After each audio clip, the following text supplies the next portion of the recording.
Look at it. He doesn't even look like he's got a care in the world. And the first pitch strike, not bad. I mean, just look at it. 55 degrees. Bob Guerin said when he told him that, hey, you've made the team, you're in my rotation, he was like, oh, okay, good. 1-1 the count to Endy Chavez. The Mariners split a 4-game series in Minnesota to start their season, so they're 2-2 under Don Wakamatsu.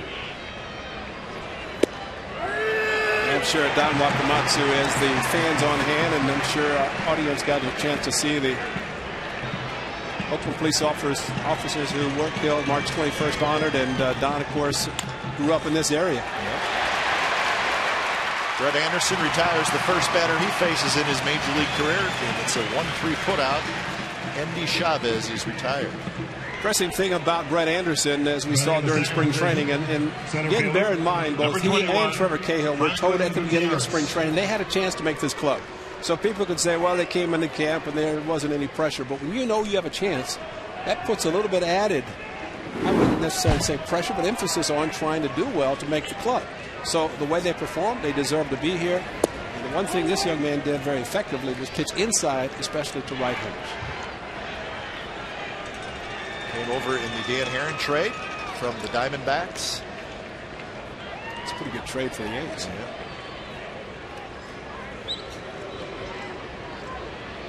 Anderson was originally a second-round pick of the Diamondbacks in 2006. He signed late that summer, so he did not pitch in 06 in pro ball.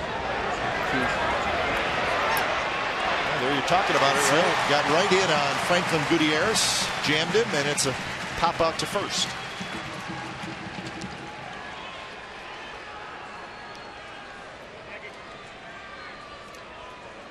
So with 2 outs, Mike Sweeney steps batting in the third position.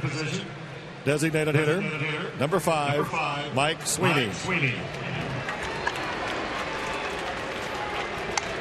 Mike Sweeney, a year in the green and gold.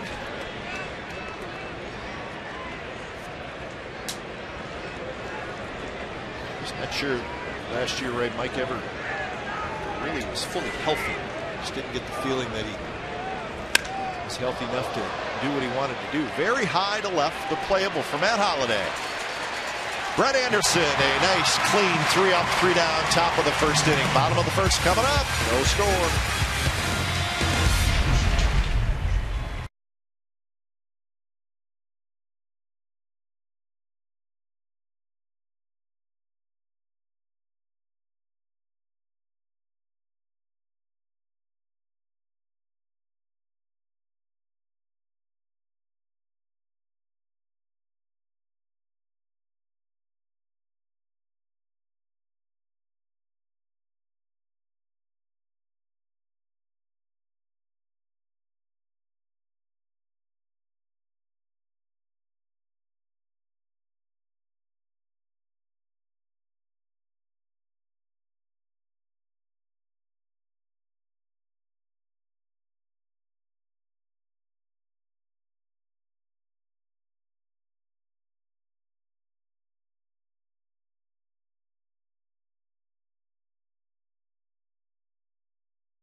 After the Mariners go quietly in the top of the first, Ryan Sweeney steps in against Ryan Roland Smith, lefty on lefty.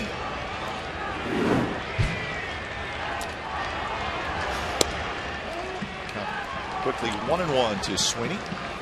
Sweeney, Cabrera, and Giambi, the Top of the order. We'll give you the rest of the A's lineup in just a moment. That one dribbled down the first base line, and it just goes foul. Here is the A's lineup, brought to you by McDonald's. Sweeney, Cabrera, Giambi, and then Holiday in the cleanup spot, followed by Chavez, Garcia-Parra, Cust, Suzuki, Mark Ellis. It's in the 9th spot. Defense for the Seattle Mariners. Chavez, Franklin Gutierrez, and Griffey Jr. in the outfield. Beltre, Betancourt, Lopez, Branyan on the infield. Kenji Jojima is the catcher. It's Ryan Roland Smith, the left-hander. I think he's the only hyphenated player in baseball ever.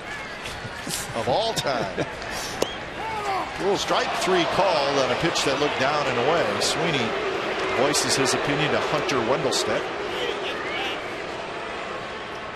Well, he giveth and taketh, so he just needs to go both sides. But boy, this was, I mean, our angle. This is over the top, maybe the outside corner, but the height also a question. As the players on both sides able to see that. There's the umpiring alignment. The crew chief is Dana Demuth. Hunter Wendelstedt doesn't like the high strike. We just saw that. We know that now. Here's Orlando Cabrera. Cabrera, his first game in front of his new home fans. Cabrera was 2 for 13 in that series down in Anaheim. Had a double, had a walk. It's blowing on his hands, but by comparison to Chicago where he played last year, this is a heat wave. Now fortunate we were today after seeing the weather they had in the Bay Area while we were in Anaheim.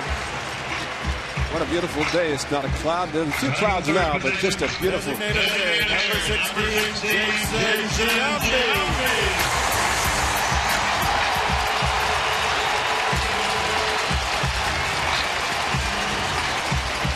So nice applause for Giambi. Back after 7 years in New York. First pitch is up and away to Giambi. Cabrera with a 4-pitch walk. So a runner on first and 1 out. Giambi and then Holiday. And Ray, you said it when they were being introduced. It's a pretty good lineup the A's throw out there when you have the guys in the middle, and then Jack Cust, 33 home runs last year, is hitting 7.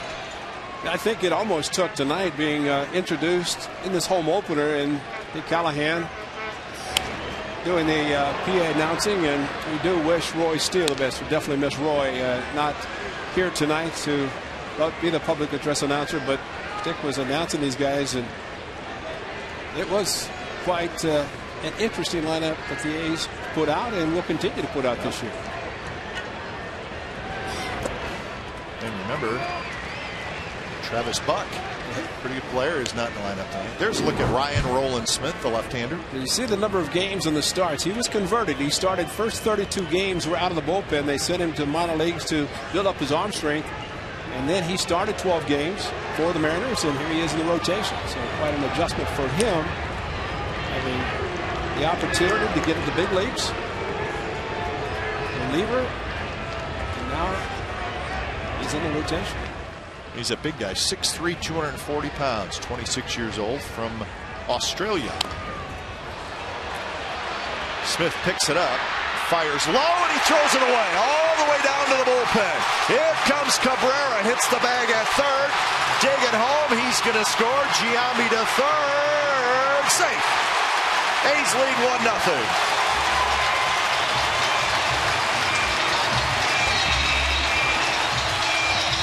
Welcome to the Coliseum in the foul territory.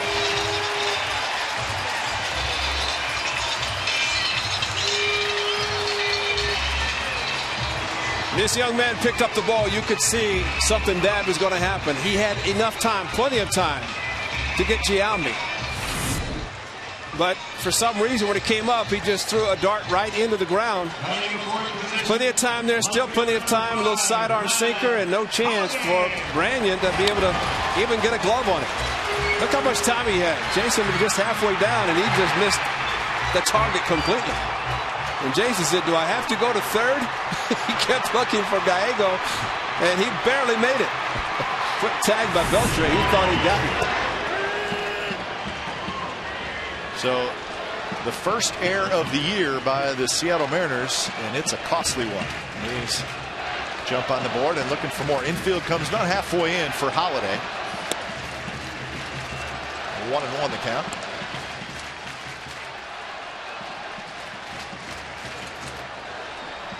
So Matt Holliday, an early opportunity to knock in a run. He was 2 for 6 in that series down in Anaheim. There's Mike Gallego. He's waving Cabrera, and Jason Giambi said, what about me? And he's going to the right arm. Come on, Jason. Now get down, hurry.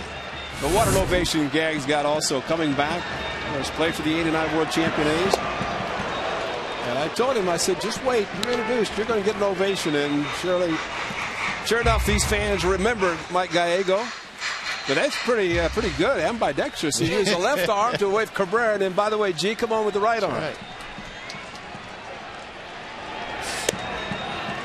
Full count now to Holiday with Eric Chavez in the on-deck circle. And so far, the changeup has been Roland Smith's best pitch. It is Giambi, and the good pitch to Holiday. He might see it 3-2.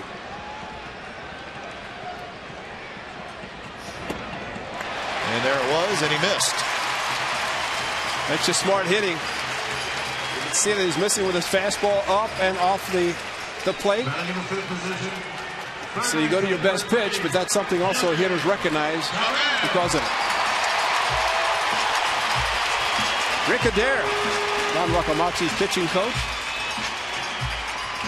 He's been with the Tigers, the Indians, and Don Wakamatsu, and great for him to pick up his first win. They could have had a great series in Minnesota.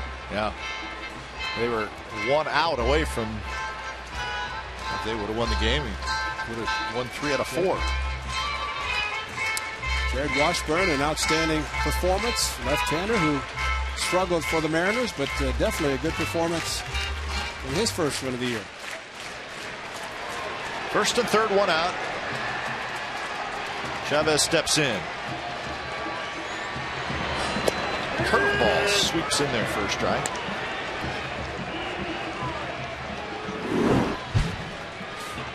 You mentioned at Anaheim, and we'll mention these are times that you have to capitalize. Runner at third, less than 2 outs. The A's, of course, in Anaheim had a few times where they had a leadoff double, could not get him to third base.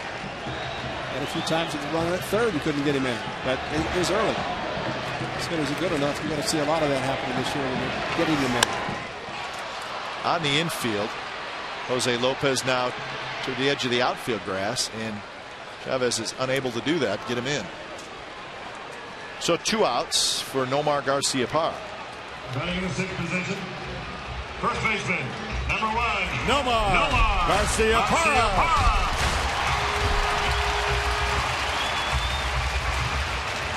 Big hit for Nomar on Wednesday. Tied the game with 2 outs in the top of the 9th. That was the game the A's came back and won 6-4. The fans watching remember, of course, the great Billy Martin, who managed the A's, wore number 1. The last time it was here. Won by a player. Very high to shallow center field where Franklin Gutierrez camps under. He's got it side retired. A's get a run on the throwing error by Ryan Roland Smith. To the second, 1-0 Athletics.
The first, thanks to a throwing error by Ryan Roland Smith.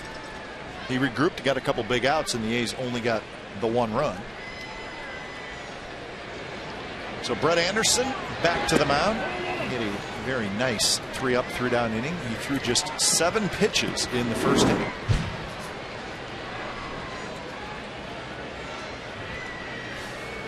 Adrian Beltre, high and fouled on the right field line. So Beltre, Griffey Jr., and Jose Lopez.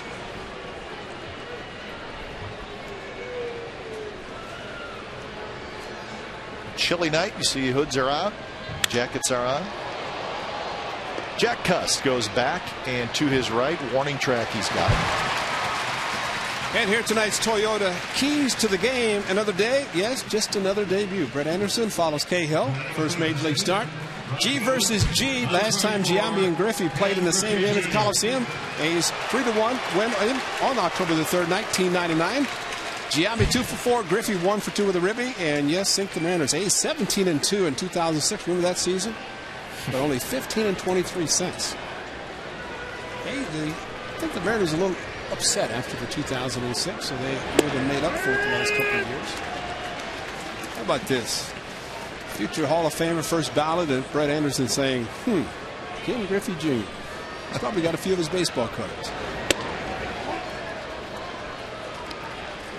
Well, Ken Griffey Jr. got to the big leagues in 1989. Is that correct? Right.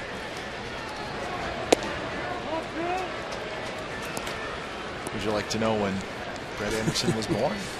Well, 21 from 2008.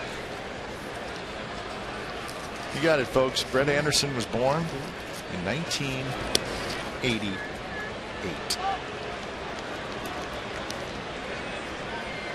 10 gold gloves for the former center fielder, now right fielder. Of course, the all-time leader for the Mariners in home runs at 399. You'd have to say that Ken Griffey Jr., Igor Martinez, and the crew helped get Safeco Field built. Yeah, they did. The season of '95. Griffey then went back to Cincinnati, where his father actually was born. His father played on the Big Red Machine.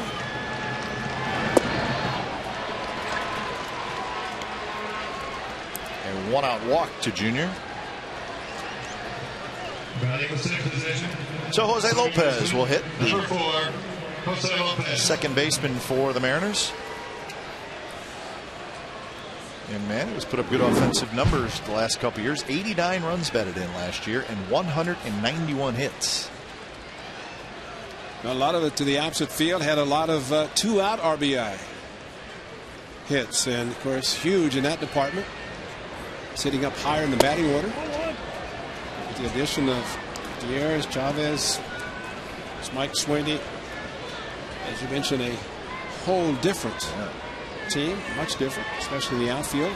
Ichiro Suzuki still on the disabled list with a bleeding ulcer. Grounded foul.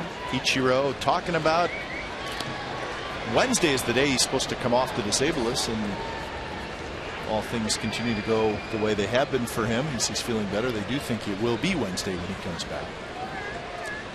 Something they did in Minneapolis at the Metrodome in the season opener for the Mariners, and that was Ichiro's jersey, number 51, in the dugout. Center field, a base hit. So 2 on and 1 out. It's the first hit off Brett Anderson. Like the fact it was a ground ball. Don't like the fact it was hit too hard to get past Mark Ellis. Ball was up a little bit. He's trying to make some adjustments as he was down and out of the strike zone, a little bit away from Lopez and right back up the middle.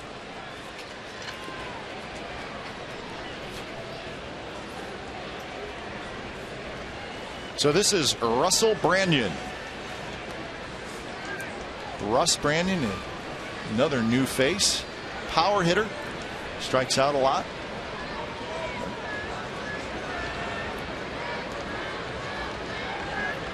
The Mariners, from what I understand, are going to let him play every day at first base and see what he can do. Griffey at second, Lopez at first. Strike to Branyan. Good fastball hitter, and you look in the media guide and you look at the statistical sheet for him. It takes a whole page to let you know where he's playing. You ain't lying. He has been around. Little flare to left. Holiday can't get it. Cabrera can't get it, and it's a base hit, so they are loaded. Russ Branyan, a broken bat. The end of the bat's laying near the pitcher's mound. Batting in position, the catcher. He did the job, got it inside to Branyan, but that's how strong he is. A lot of the bat headed out towards the pitcher, and a base hit. So Kenji Jojima steps in. That needs one of those ground balls he got off of Lopez. Only see what this middle infield can do for the Athletics in turning a double play. Up and away to Jojima. Jojima trying to bounce back from a very poor year last year.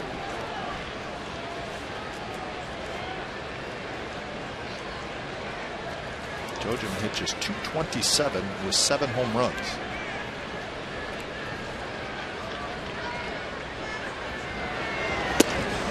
Two 2-0. And Kurt Suzuki's going to have a chat with Brett Anderson.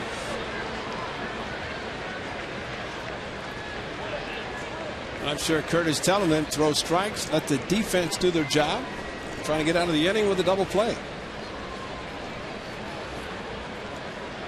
A little hard though, pitch inside to get a ground ball hard enough. You might jam the guy. Hopefully you pop it up. Not like Branyan stays on the infield. To get a pitch outside where the hitter rolls over and tries to pull an outside pitch, and it's a tailor-made double play. There's a strike, 2-1.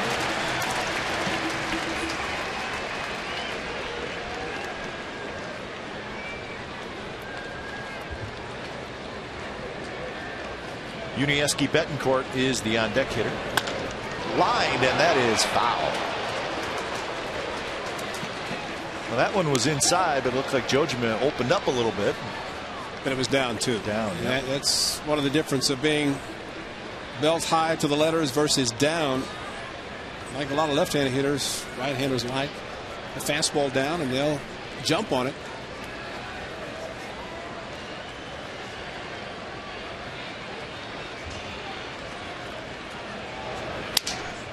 Broken bat, and that's going to roll through left field, a base hit.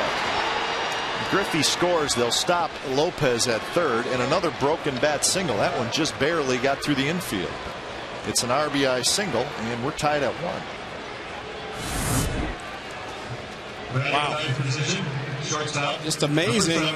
There's Cabrera pinching up towards the middle. Chavez close to third base, and it's the old 5.5 hole between short and third. Not much Kurt Young can say. You just making Ted Walsh, the equipment manager, go find some more bats.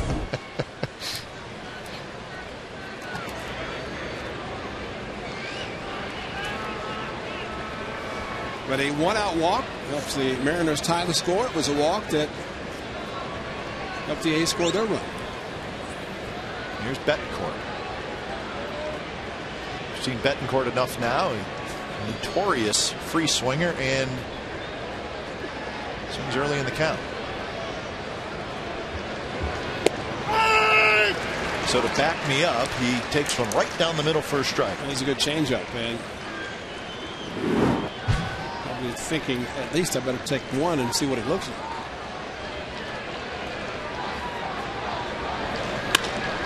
Drive to left. Holiday back, still going back, and it's over his head. 1 run scores. 2 runs are going to score, and it's second and third, 1 out, and the Mariners have a 3 spot here in the second. Well, Well, he saw a changeup and he got a fastball. Try to go inside, and you know we talked about the success that Anderson has when he pitches inside, but the thing is you have to get it in. Leave it out over the plate, and you stay in there enough.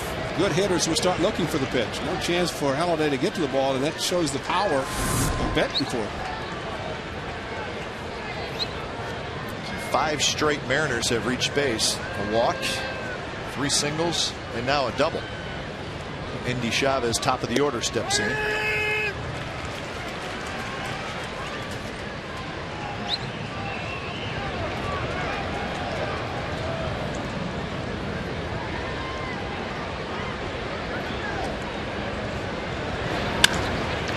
Mark Ellis dives, tips off his glove. 1 run scores. 2 runs are going to score. Endy Chavez has a 2-run single. It's a 5-run second inning for Seattle.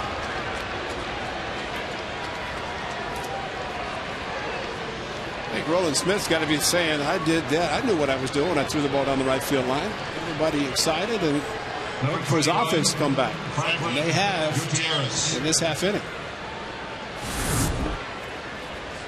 Breaking ball fooled him a little bit, but the ball stayed on the inner half of the plate, and whatever by Mark Ellis to at least try to keep 1 run from scoring. Here's Franklin Gutierrez. Endy Chavez, pretty good base runner, so Anderson will keep a close eye on him.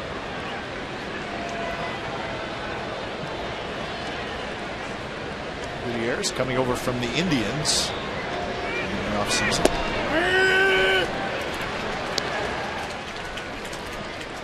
It was a 3-team trade, Seattle, the Mets, and the Indians. It was all part of the J.J. Putz deal. The Mariners ended up with a young outfielder that they like, Franklin Gutierrez. Raul Ibanez, who is a long-time Seattle Mariner, now with the Philadelphia Phillies, signed a 3-year contract with them. As we mentioned, is on the disabled list.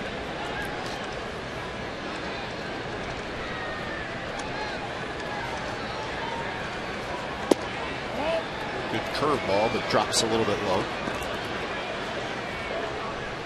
So it was a 7-pitch first inning for Brett Anderson. He has thrown 25 pitches so far here in the second. Unfortunately, it is just the second. Anderson has it, spins around.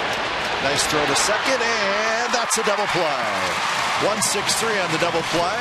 The Mariners score 5 times. They lead 5-1. Bottom of the second coming up.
California is brought to you by MLB 09, the show, only on PlayStation. Well, lots of activity so far. And we've played just an inning and a half. Unfortunately, it was the Mariners who scored 5 times in the top of the second inning. Bottom of the second, Cust, Suzuki, and Ellis against Ryan Roland Smith. It was Smith's throwing error in the first inning that got the A's their run.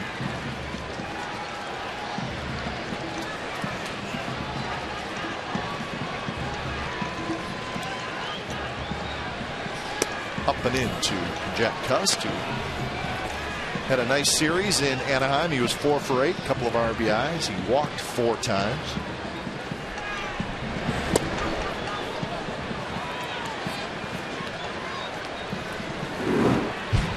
Lots of home openers around baseball today. Get you updated on who won in front of the home fans and who lost. Mariners' second opener, yet they have not opened at home yet. Opening Metrodome 4-game series, then here in Oakland they will be heading home Tuesday, right? They open against the Angels. A's, Tigers, Indians, Royals, Brewers, Rockies, Braves are the teams that opened up their home schedule today. I guess the Yankees will be the last team to open at home in their new stadium. That'll be next Thursday. Left center, pretty well hit. Endy Chavez in front of the wall, leaps and can't get it. And Jack Cust has a long leadoff double here in the second. But no doubt the best thing the A's can do is get back on the board. 5-1 deficit after top half the second. Jack Cust showing this opposite field power. And I would venture to say, you asked Jack, he said, I got enough. But it is early. Tomorrow's out. Well, I don't even know about tomorrow. This is just April. Cold, yeah, it's. But it looked like it might have been a catchable ball. Chavez could not get to it. Just eluded his glove, but fortunately for Jack Cust, he's at second. Great opposite field power. Kurt Suzuki steps in, takes a strike from Smith.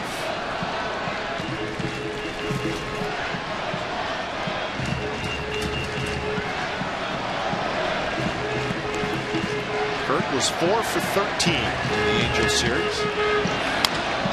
Rolls it slowly to third. The Gold Glover Beltre throws wide, and the ball gets away from Russ Branyan, and Suzuki safe. Throw is up the line. Branyan could not hold on to it, and that's probably going to be another error. Yep, and probably on Beltre as the ball was up the line. Usually the thrower is the one that gets the error, so good break for the A's. Beltre, as you mentioned, 2-time Gold Glover. Just in towards the runner and might have hit Kurt. Branyan could not hang on. Unfortunately for the Mariners, the ball stayed close enough. Cust could not score. I think Suzuki missed the bag. That's why he hustled back, but he was knocked off the bag by Branyan as he tried to make the play. In fairness to Branyan, I don't think he had any chance to catch that. I think that's why he was fortunate to even keep it there. So it is an error on Beltre. Yeah, I think it might have hit. It did hit Kurt. So Mark Ellis a chance to knock it around. Pops one foul. 1-1 the count to Ellie, who's off to a real nice start.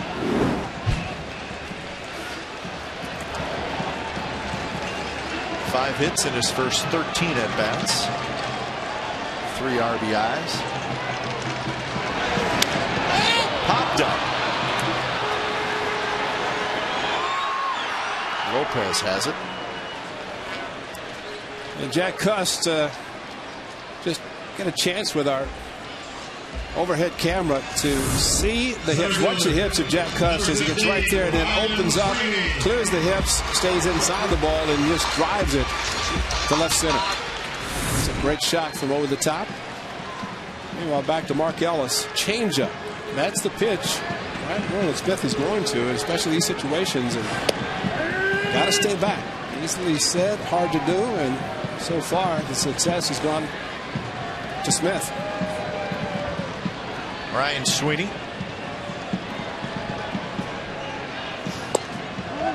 Tries to check his swing, and he does, so the count 1-1. Sweeney struck out on a pitch that he thought was low in the first inning.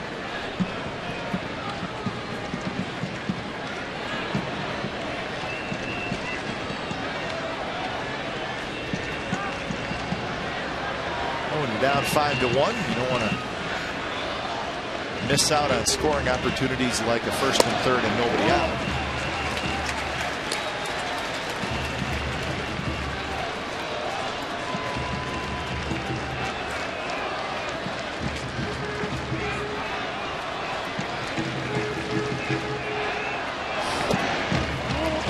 By the way, the hair you saw of Brett Anderson, that's what he usually looks most of the day. He said, is this a new hairstyle? I said, no, it's just when I wake up. It's the way it is. He's got the Joe Blanton look going on. He looks pretty worked up about the situation. And it's pitched a bit high, and that's a walk.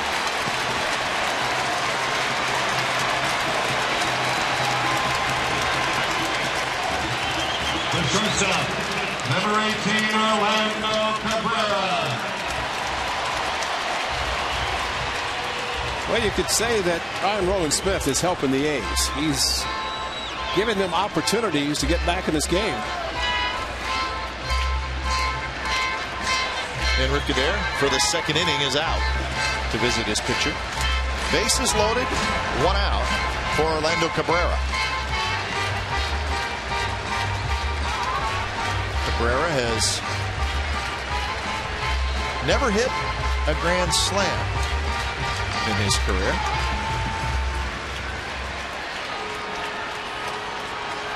We up here in the booth think this is a really good idea for the grand slam. First of the career of Orlando Cabrera. I think a grand slam double. Change up, and again, something that Jim Scaling talking to the A's hitters, watching. It's kind of a pattern that he's developing. The A's new hitting coach, Jim Scaling, happy with his club in Anaheim.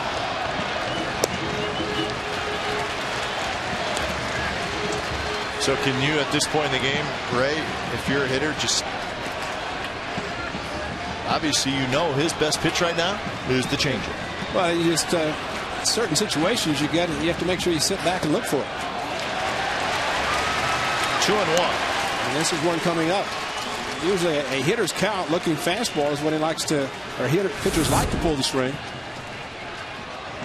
Jojima lucky to catch this ball as he trapped it on the ground. Well, there was the changeup. No swing, says Dana DeMuth. Now it's 3-1. Might get it again, as that is his best pitch. Cost at third, Suzuki at second, Ryan Sweeney is at first. Left-handers, he's using more breaking balls and fastballs. Right-handers, changeups. Got a fastball, a good swing, a good pitch. He fouled it straight back. Went inside and just almost able to open the hips enough to get the grand slam you're looking for. Payoff pitch to Cabrera. Left field. Endy Chavez drifts back. He makes the catch. Jack Cust is going to come in. He will score, so it's a sacrifice fly for Cabrera, and it's now 5-2.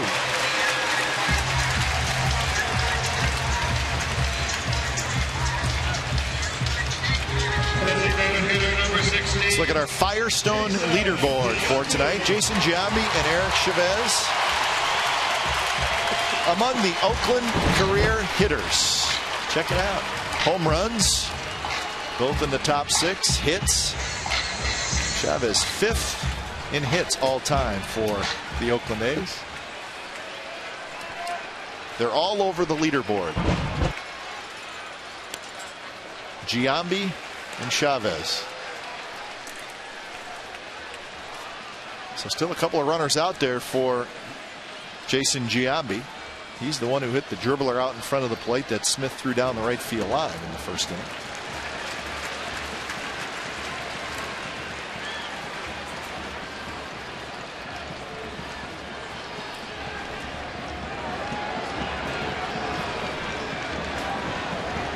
Jason 5 for 13 early going. Checks his swing, and it's 3-0.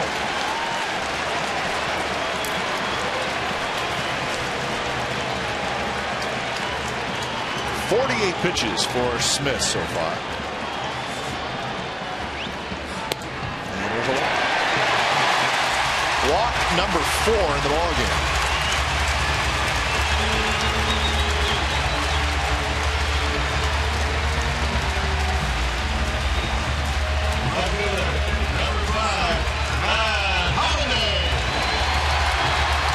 comes Holiday.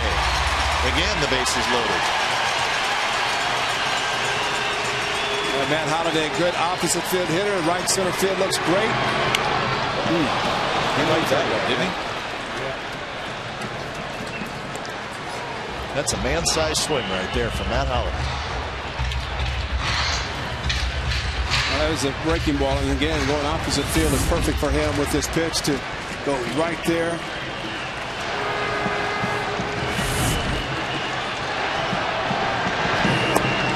There's the changeup, but it's 0-2.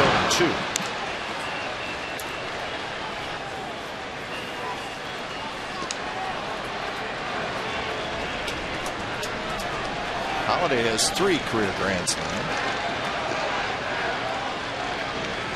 He has yet to hit a home run in an A's uniform. He did not hit a home run in spring training.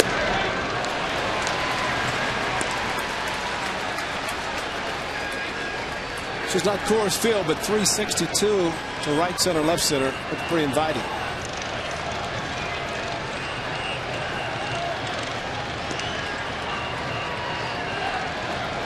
He would like to see it at least tie.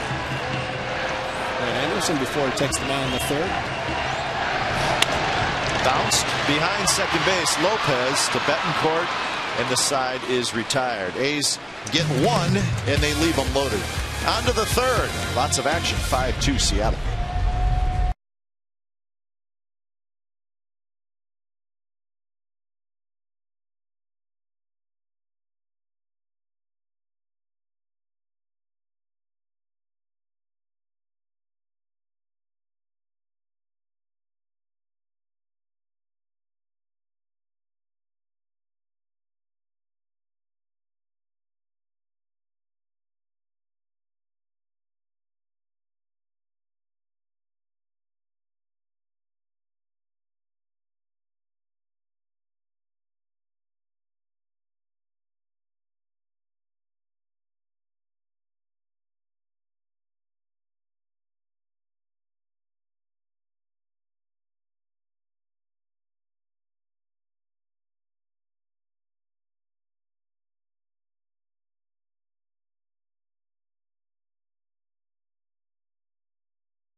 Green and Gold Pack. It includes games against the Giants, the Yankees, and Red Sox. Discount tickets and parking, as well as postseason rights, are all available. Visit OaklandAthletics.com or call 510-638-GO-A's. A lot of great deals at the Coliseum to watch A's baseball this year. The Green and Gold Pack is one of them.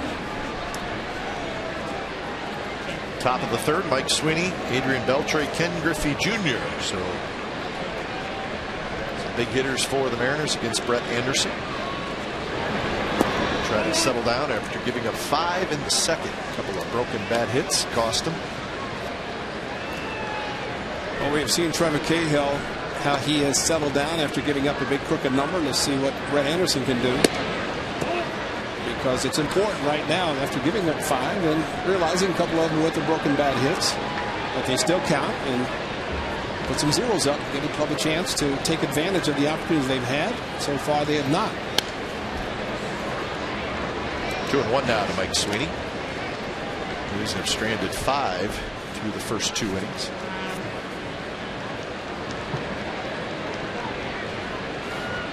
Sweeney flied out to left field. That was in the first. Tapper to third. Chavez, nice play, 1 out. Excellent play by Xavi, but also good to see Mike Sweeney running very well. Bad knees and all, but There's your 6-time Gold Glover. On field's pretty good. Great throw, especially to be able to throw on the run, off balance, the way he just did. Here's Beltre.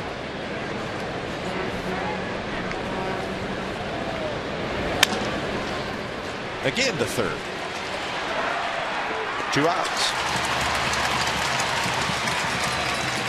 And one thing Rick Chavez does, and very smart, his infielder, he wants to quickly throw the ball. As he said, I try to get it and let it go. But he also knows that if he makes the catch, he gets a quick release, he doesn't have to put as much effort in making the throw. It's very accurate, but he knows when he has to. If he has to go in a hole behind third base. But it's kind of like saving your arm, saving some of the wear and tear by getting the quick release, getting across the diamond. I think I noticed one time in Anaheim where he had to reach back a little bit. He came up over top. He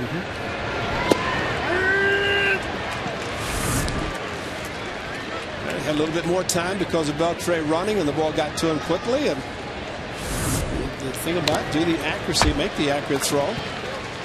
The one thing he has said, and I put it again today, is that having Jason Giambi at first, but now no more Garcia Parra, great hands to be able to handle some of the low throws.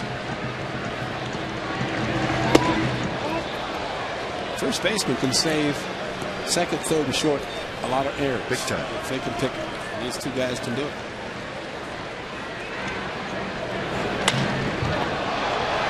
Toward left, and Matt Holliday. Plenty of room. And a nice 2 ground out, 1 fly out inning for Brett Anderson. Bottom of the third coming up. 5-2 Seattle.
Chavez, Garcia Parra, and Cust.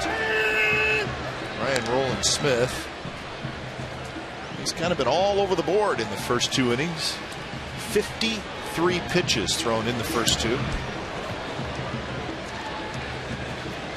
Gave up 1 in the first and 1 in the second. Just 1 hit by the A's, but he has walked 4 and struck out 1 and a costly throwing error by Smith. No earned runs.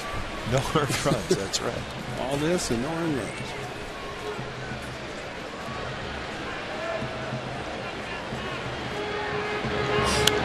High fastball, and Chavez fouls it straight back. As Don Wakamatsu had reliever up last inning when he kept struggling. So combined with the pitch count and being all over the place, Waka might have to make a decision. Hit hard. Betancourt tries to go to the backhand, cannot come up with it, and that's a base hit for Chavez. So Eric's aboard. And make sure you tune in Monday when or make that tomorrow when the San Jose Sharks take on the LA Kings. 1 o'clock down in Los Angeles. Right at Comcast Sportsnet Bay Area. So head over to the sister station. That's the Sharks and the Kings tomorrow at 1 on Comcast Sportsnet Bay Area. The Sharks. Who's that? Closing in on. Who's that? Boyle. Dan Boyle. Oh, okay. Defenseman for the Sharks. Okay, just checking out. Came over from Tampa Bay. I know you're a big hockey man. He's a good player. Got to help me out in that. President's Trophy. Sharks are closing in on it. Best record in the entire NHL. I guess you'd almost have to be like you from the frozen tundra. Yeah. In upper Wisconsin. I got to be honest with you. I didn't put on ice skates. Well, I can't even walk. As a kid, ever. Pop up just below us. I was growing up, I didn't even know they had hockey. I don't think they did.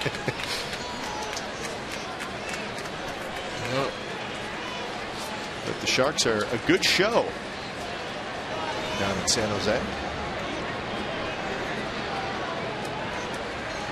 1-2 to Nomar. He takes high to even the count at 2-2.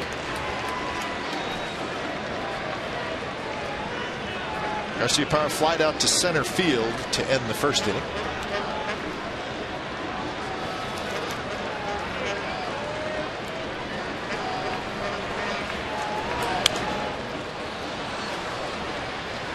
Nomar reaches for that one, stays alive. Sellout crowd tonight. Opening night, as it should be. How about the tailgating going on at the park? You know, I came in early today, had a few things to do. It was about 3 o'clock, and there was people everywhere. It was awesome. I was told as early as 11 o'clock this morning. Awesome. And we're not talking about little tailgates either. No. Big ones. Oh, yes. Parties, like 100 people. And tents. Had the tents up at the big barbecues and flags flying. It was great. And the 5-10 is back. Yeah. Second row this year. He got pushed back a row. He lost a lot of weight. Probably the reason. Again, popped foul. Huh? And one of those fastballs inside is going to end up in the seats if he stays in there. He's looking for the first homer of the season. He scored 12 runs in that series down in Anaheim. As Ray said, no long ones, but they did have 11 doubles.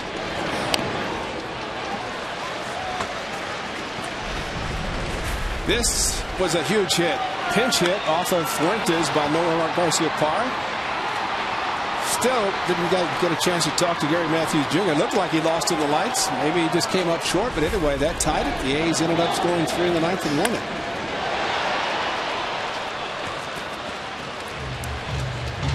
Well, it certainly looked to us like he lost it, because he's a very good outfielder, and when the ball was hit, my first reaction was it's going to be caught, and it's too bad because it's a hard hit ball, but then it ended up falling. Betancourt, a tough play, and he's got it. So that's the first out. 10 pitches. Finally threw him a changeup after all the fastballs inside, and good location away from Garcia-Parra.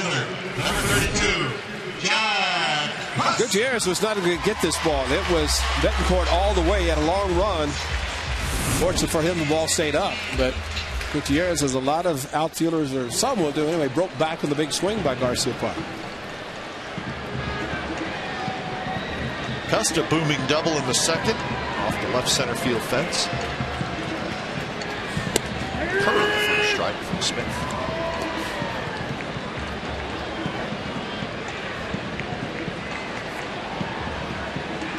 And the Angels with a 3-1 lead in the third inning. Boston Red Sox. Quite a moment before the game, we were watching some of the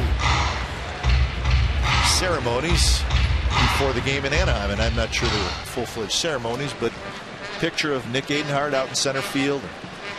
Torrey Hunter ran out there, touched the picture.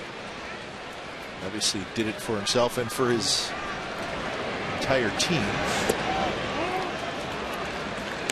So not an easy night in Anaheim, I'm sure, but the Angels are winning 3-1 in the third.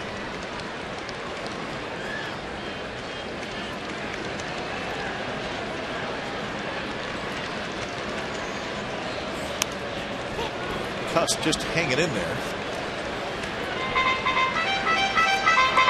Good protecting swing by Jack Cust. The pitch that kind of fooled him. He's looking away. Looked like the ball got in a little bit. But you see good hitters being able to foul off the tough pitches, give himself another chance.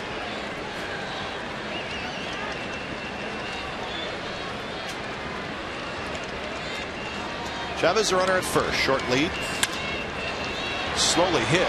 Lopez will flip to second and will get the out there. So that's the second out. Cust is aboard on the fielder's choice.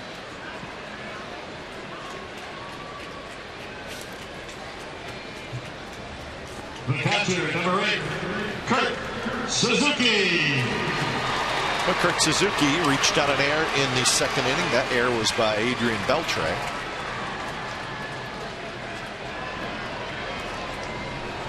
Well, if Ichiro Suzuki was playing tonight, you'd have 2 Suzukis. You already have 2 Chavez, 2 Sweeneys. That's right. One each for each club.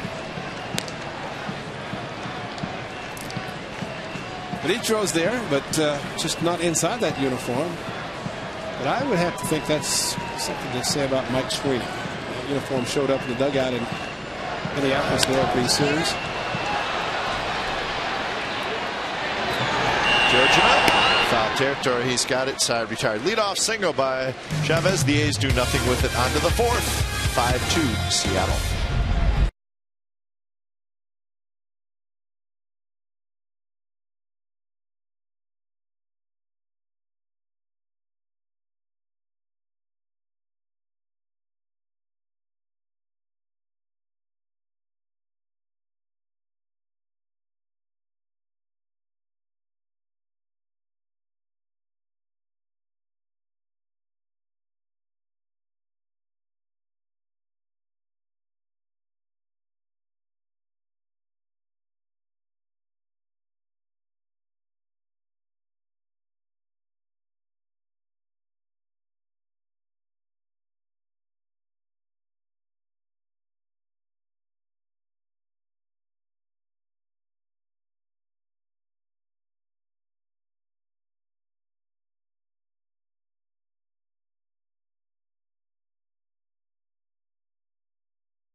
Showers of cash, giving away $500 every 20 minutes. Visit cashcreek.com for details.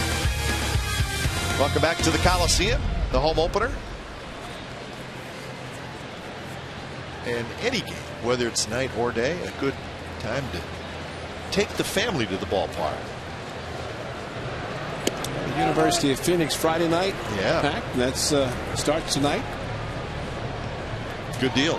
Of course, with the stadium sold out, several of the luxury suites being used. That means all of those tickets available for the Friday night University of Phoenix Family Pack available. And so Jose Lopez, Sweeney in, Holiday in, and it's going to be Ryan Sweeney who makes the catch. Well, just as we were talking, the Friday Family Pack, every Friday, 4 tickets, 4 hot dogs, 4 Pepsis, 4 bags of peanuts, all for just $50. It includes fireworks nights and 2 games versus the Angels of Anaheim. Order tickets online at oaklandathletics.com. University of Phoenix Friday Family Pack. 1 out for Russ Branyan. Sweeping curve called a strike. Branyan a broken bat single in the second, and he scored a run. He'll be followed by Kenji Joji. Brett Anderson, after the 5-run second inning, came out through 9 pitches, getting 3 quick outs. He's now retired 4 in a row, make it 6, including the double play to end the second inning.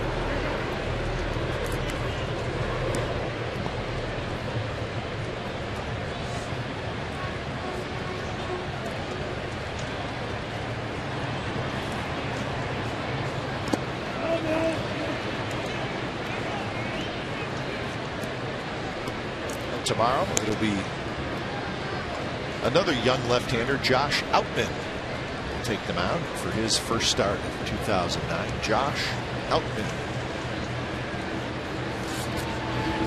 Swing and a miss, struck him out. First strikeout in the major league career of Brett Anderson, and it's a swinging strikeout on Russell Branyan. A couple of good curveballs for strikes, and then a fastball just reared back at 93. Out of the strike zone, but got some help from Branyan. A swing and a miss.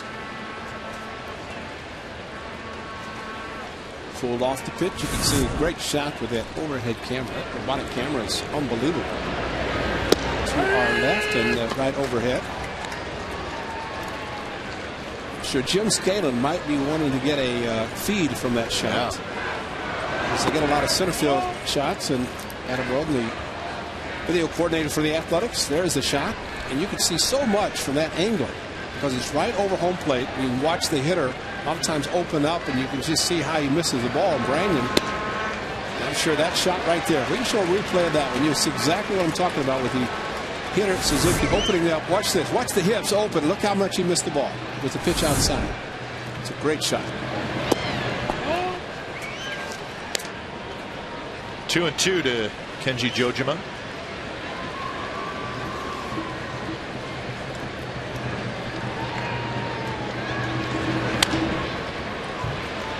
Chavez reaches down for a good hop, flips it across, side, retired. 7 in a row, retired by Brett Anderson. Bottom of the 4th coming up, 5-2 Seattle.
It's on Comcast Sportsnet Bay Area. Breaking news, scores, highlights, and interviews. It's focused on the Bay Area teams. Go deep with Sportsnet Central tonight at 10:30 on Comcast Sportsnet Bay Area. Mark Ellis leading off here in the bottom of the 4th inning. 5-2, the Mariners over the A's.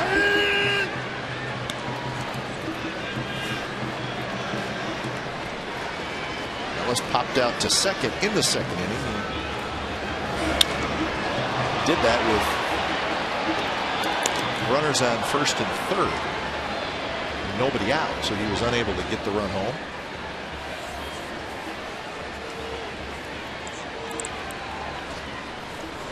Ellis, Sweeney, and Cabrera against Ryan Rowland-Smith. And that's going to get through in the left field for a base hit. That is hit number 3 for the A's. Which we talk about throwing the curveball or slider hard when you have 2 strikes on the hitter. It's a great example right here. Watch how slowly this ball is thrown. Gives Mark Ellis a chance to plant the front foot, keeps his bat back, and then able to hammer the ball in the left field. If it's thrown harder, does not give the hitter enough time to adjust. Mark Ellis was able to, and he's got a leadoff single. Ryan Rowland-Smith has been in the stretch a lot. This one to right, but playable for Griffey Jr., and he's got it. So Ryan Sweeney just missed that one. Mark Ellis, watch the front foot. Fooled right there, but his bat stays back, which means he still has enough upper body strength. If he had taken the bat forward, then that might have been just an easy ground ball or a pop-up on the infield. But once you're fooled, that front foot hits the ground, keep the bat back, you can still hit. Cabrera takes a pitch just off the plate.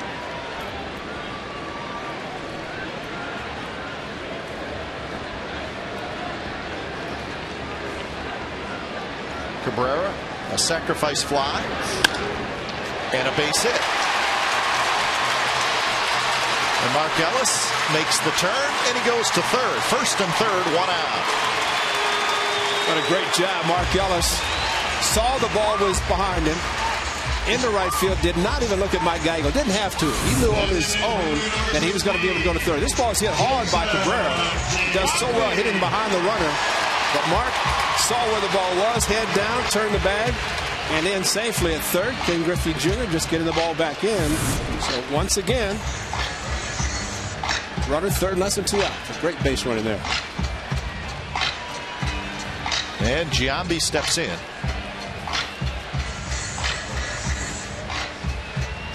That hit by Cabrera, that's his specialty. Yeah. Loves the right side, the hole in the right side. Now timeout is Don Wakamatsu's coming out. 82 pitches. He's going to. Jakubowskis, Chris Jakubowskis. That's pretty good, brother. That's good.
I think Teddy's already taken some of the younger guys under his wings and going to help them out in that respect.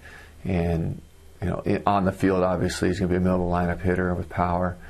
He shows a great strike zone. That's one of his trademarks, and that's also one of the organization's philosophies that we try to teach. So when you have a kind of your poster boy for that approach in the middle of the lineup, it's a great learning tool for the younger players. Giambi takes a strike. So RBI opportunity for Giambi. First and third, one out. Chris Jakubowskis is the new pitcher, right-hander. 29 years old, just made his major league debut a couple of nights ago.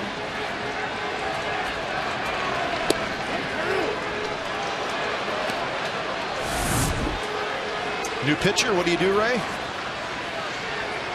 Going to the bat, dart. Get a different bat. Maybe that's the right-handed pitcher's bat, because the left-handed Roland Smith is out. Jason to the dart bat. And it hits Giambi on an 0-2 pitch.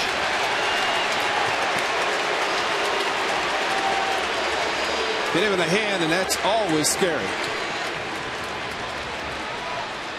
Hit him in one of his forearms, he might have broken the ball, but see if we can take a look. It's the ball, yeah, right at the top of the right hand, and Jason got on him so quickly. Jakubowskis loves a challenge with the fastball. He's got 4 pitches. There are the numbers. A couple of innings in Metrodome. Hit a walk, couple strikeouts. With his fastball, 89-92, likes to use it.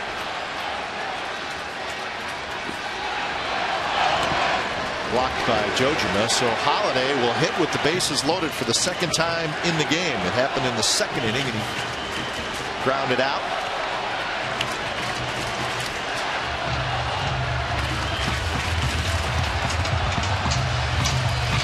Now, a lot of times when a pitcher misses with a curveball first pitch, and especially in this situation, bases loaded, he'll come back with a fastball. Hitters like to think that way. Can gear up for it a little bit extra, and if he gets it, put a charge into it. Swing and a miss. See, he did just get a piece of it.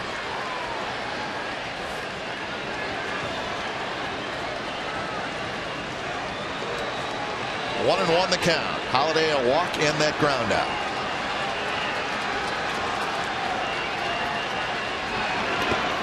Another blocked by Jojima.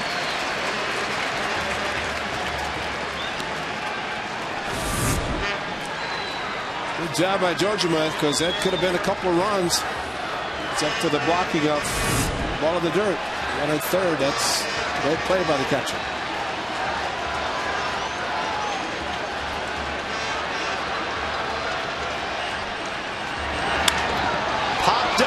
Down the right field line. That's a long run for everybody. Junior coming over, and he's got it in foul territory, and he fires it back in.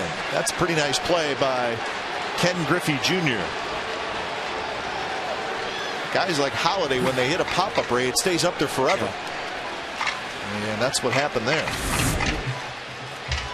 Fastball inside, but it floated out towards the outer part of the plate, and it did stay up a long time. Just in foul territory, and Ellis is coming down the line. Of course, down the line, might as well at that point get back to the bag and tag, because in foul territory it doesn't matter if it drops. Shallow fly ball, you like to go halfway in the event it does drop and score. Chavez, first pitch swinging, rips one foul up above the A's bullpen.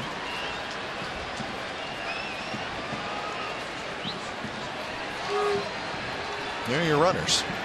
Ellis, Cabrera, and Giambi.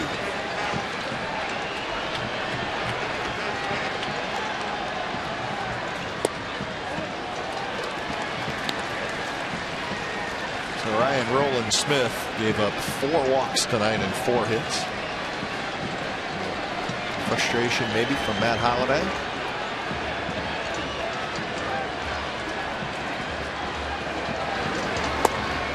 Two and one. Well, the A's could not complain about having base runners. 2 in the first, left 3 on in the second, 1 in the third, bases loaded again in the fourth. And that was the case Tuesday night in Anaheim and Wednesday night in Anaheim. Lots of hits, lots of base runners. down the left field line. Endy Chavez is going to just run out of room. Well, we've seen Chavez's strength to be able to take a ball down the left field line. A high fastball.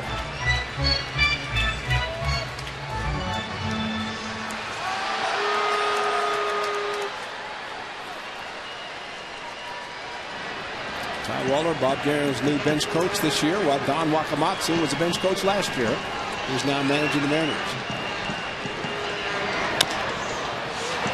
Back to the pitcher. And that's going to do it. So pretty nice job by Jakubowskis, and the A's do not score.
Eat Fresh, Ask Glenn and Ray, where we answer the question you submit to ComcastSportsNetCalifornia.com. Tonight, Rick Ortoloni from Mill Valley says, are there any sleeper teams in the AL this year like the Rays were last season? What do you think, Ray? I got a team.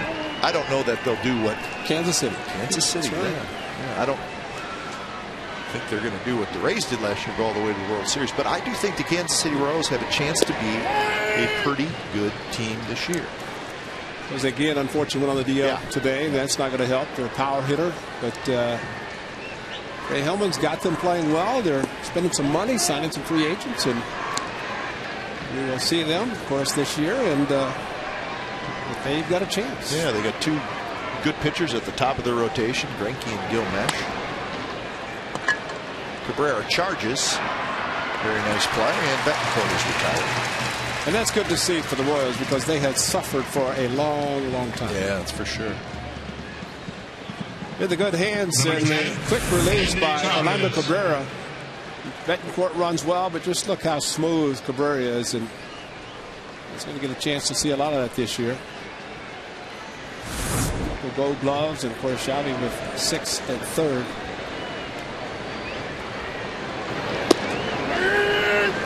So that's who we think will be the sleeper, I guess, huh? National League, the Florida Marlins off to a 4-0 start, and a lot of people like the Florida Marlins. Lots of good young players on that team. Yeah, another team in the American League East, the Toronto Blue Jays, have kind of always been right there. Of course, in a very tough division, even now with the Rays playing as well as they are. You always kind of feel like one of these years Toronto's going to just put it all together because they have a pretty good lineup, pretty good master of players. Indeed, Chavez with a 1-out single. In fact, the Blue Jays pounded the Indians 13-7 in Cleveland. That was the Indians' home opener. So Toronto's off to a 4-1 start. The Indians 0-4. Well, they're giving up some runs too, aren't they? How about Texas winning the first 3 and then going into Detroit? 15 runs they gave up. Chris Benson made his first start for the Rangers, and it was not a good one.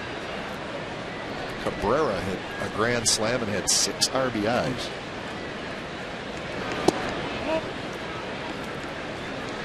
Rich Harden took the mound today for the Cubs and pitched very well in the Brewers home opener. He had 10 strikeouts in 6 innings, and he was in line for the win. But Brewers scored 2 runs in the bottom of the 9th and beat the Cubs 4-3. And I can hear Ron Santo right now. Oh no, no, no. Well, it was a close play at the plate too. The winning run scored on it. Bang bang play at home. Runner was called safe. Ronnie takes those losses hard. He's Mr. Cub. I mean, they say Ernie Banks is Mr. Cub, but Ron Santo is right there with him. He is. You're right.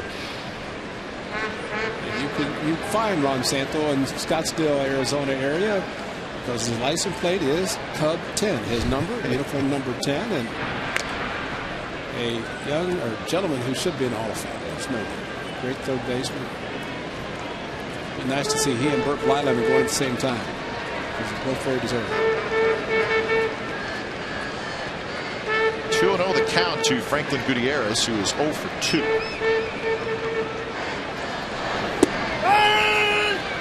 Emerson just showed a very good move. It looked like Chavez was wanting to run from first base. Brett Anderson, when he lifts his front foot, he looks to first and throw to first or to the plate. That's always a great move for a left-handed pitcher. Middle infielders letting each other know who's going to take the bag. And the A's turn 2. Yes, they can. Very nicely done. And that will do it. Bottom of the 5th coming up. Still 5-2 Seattle.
Firestone, a tradition of innovation. Stomper got it going tonight a little bit. The A's trying to get it going. What the A's need now more than anything is a clutch base hit. They have stranded 9 runners in the first 4 innings. So it's been a little bit of a frustrating night so far. Garciaparra hits it hard. Nomar is 0 for 3.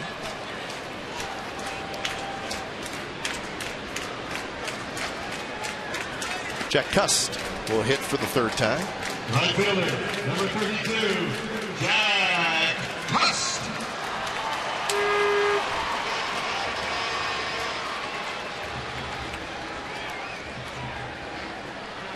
tossed a double and a run scored in the second and reached on a fielder's choice in the third.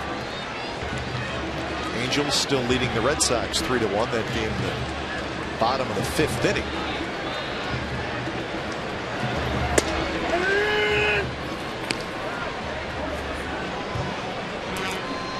The Yankees won today, 4-1 over the Kansas City Royals. We talked about Andy Pettitte, 7 very strong innings for the Yankees today.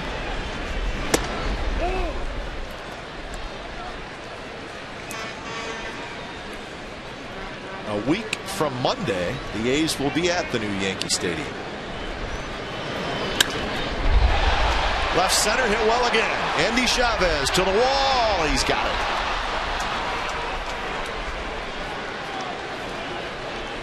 Two away. Jack's going to be saying, how quickly can we get some better weather?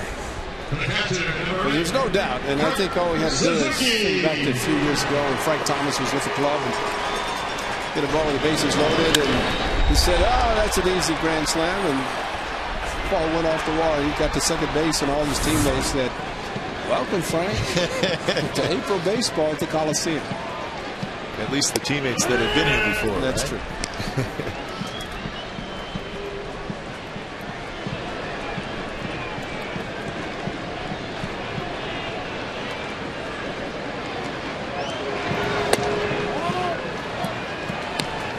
1-1 now to Kurt Suzuki. Chris Jacobowskis did a real nice job coming in relief of Ryan Roland Smith. Got out of the 4th inning, and he's retired the first 2 hitters here in the 5th. These guys in the bullpen, when they see 5 runs on the board, see a starter struggling a little bit. Of course, the starter has to go 5 innings to qualify for a win. Kurt Suzuki with a 2-out hit.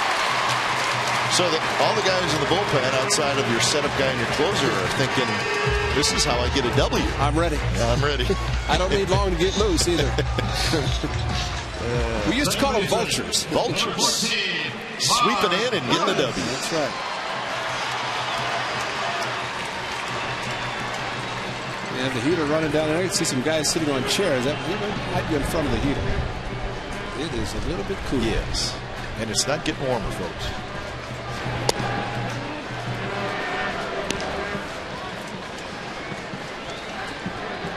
The hit by Suzuki, the 5th for the Athletics.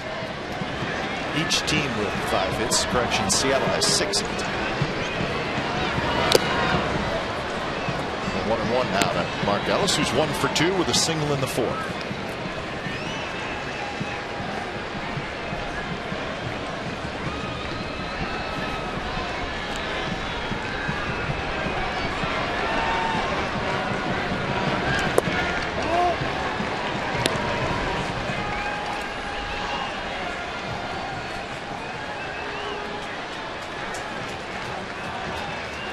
Just the second big league game for Chris Jacobowskis.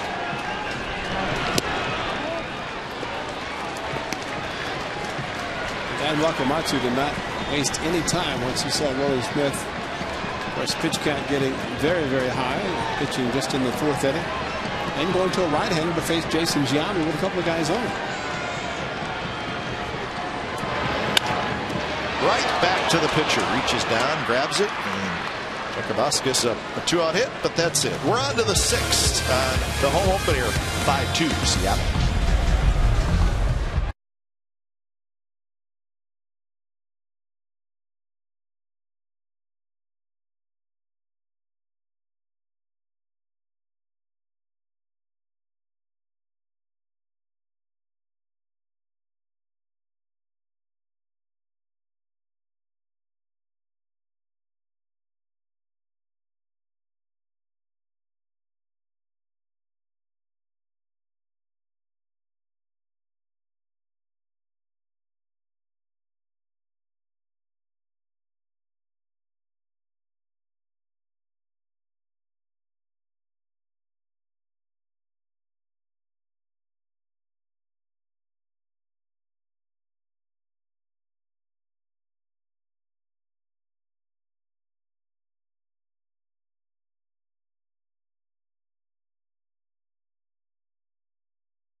but a touch of sadness surrounding tonight's game. This is the pregame ceremonies here at the Coliseum.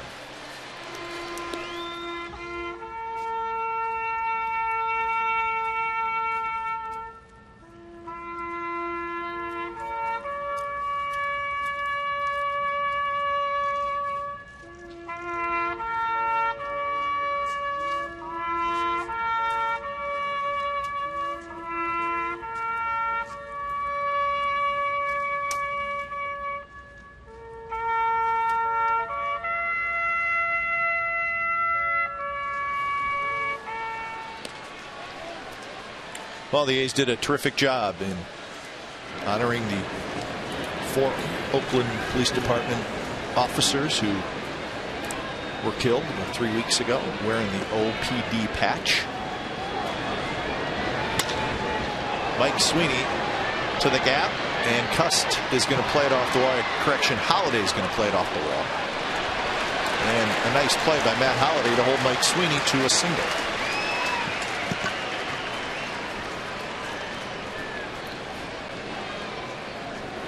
So that is hit number 7. You know, Ray, it was difficult.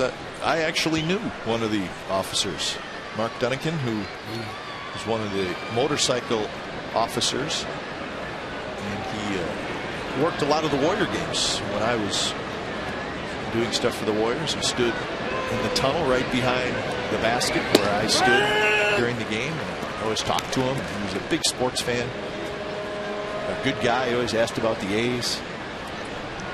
And then when I saw his picture on TV, a whole different feeling. Boy, he's a good guy. Well, I thought very touching that normally you have a ceremony at first pitch, and you saw the baseballs, but just the officers' caps on the mound.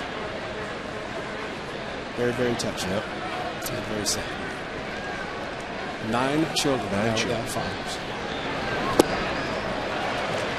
1-2 now to Adrian Beltre. Well, the donations also that people can contribute, make donations, and what a gesture by A's owner Lou Wolf, who will personally match every donation made. I think it's tonight during the game. So it just shows you what Lou Wolf is all about. That is a nice gesture. That will be on the A's white home uniform all season long. And you know what was great tonight, Ray? Right after those ceremonies, the sellout crowd all started chanting OPD. Yeah. It was great. It was great. Because I'm sure that was something that was not planned. But the great A's fans responded.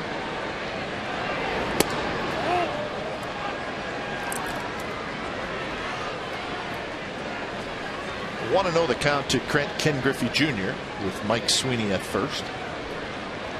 A walk, a run scored, and a flyout for Jr. And there's a strike. And Jr. looks in great shape too, and that's it's a credit to him. To first of all, wanted to continue to play. He could have signed with the Atlanta Braves and trained in Florida, been home close to his home. Instead, went back to where it all started. And you talk about ovation. They go to see next week for their opener. Whoever they introduce behind Griff, it won't be heard, and probably will have to wait a while. An ambassador game, and just a tremendous player, 600+ home runs.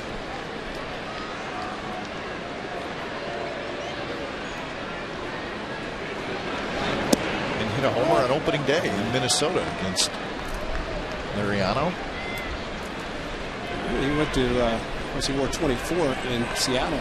Changed his father and went to free in Cincinnati after a while.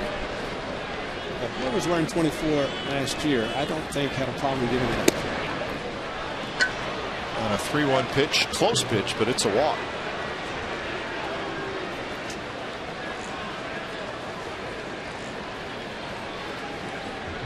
So 2 on and 1 out. Number 4, Jose Lopez. For Brett Anderson, that is walk number 2. both to Griffey. Yeah. Now Jose Lopez will hit.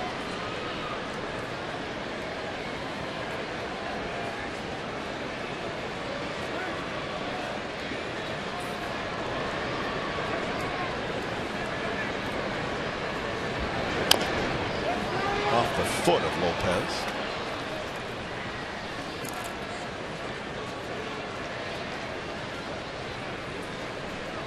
Pitch count is not a problem for this young man, as just made his 79th pitch. It's the third time through the batting order. I'm sure that's a consideration for Kurt Young and Bob Guerin to get Sean Gallagher up in the bullpen. Sean has not been in a game yet. He was warming up in Anaheim.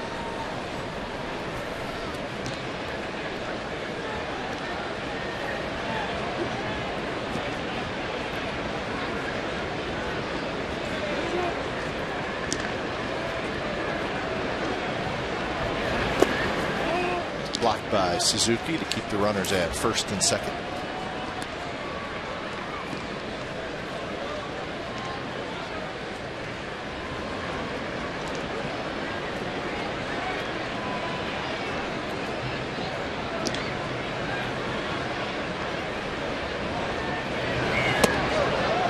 Somehow it did not hit Jose Lopez.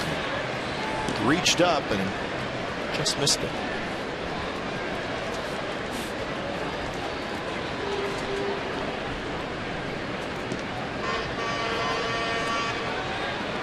Two and one the count.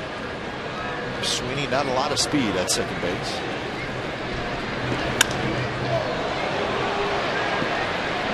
Ryan Sweeney to his left. He's got it. So 2 outs here in the top of the 6th. 5-2 game. All 5 runs for the Mariners coming in the second inning off Brett Anderson.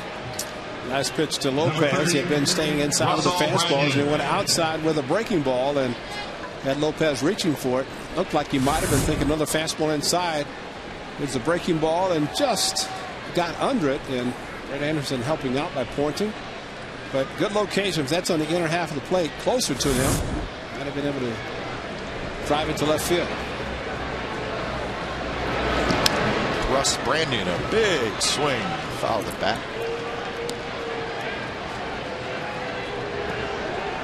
Brandon a single in the second and scored a run, and then he struck out in the 4th.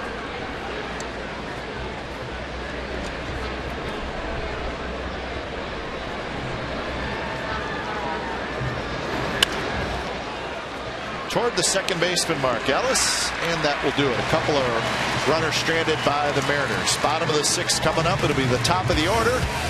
Sweeney, Cabrera, and then Jason Giambi.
trail Seattle by 3. Well, former A's bench coach Don Wakamatsu makes his return to the Bay Area tonight.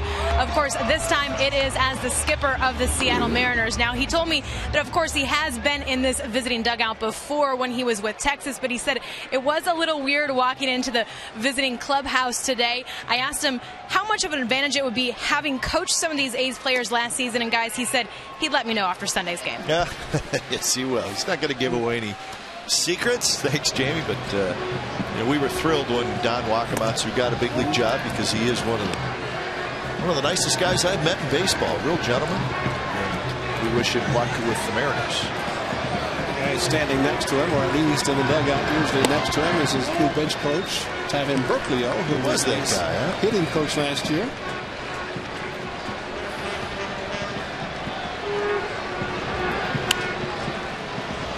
I was telling Ty, called him, there he is, Ty. Good, great. Yeah.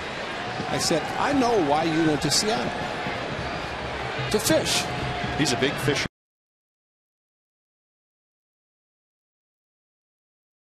Back though, the mustache goatee was.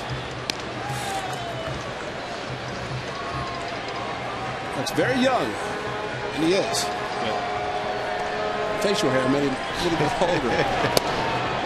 Plus, it gave us something to tease him about. That's right.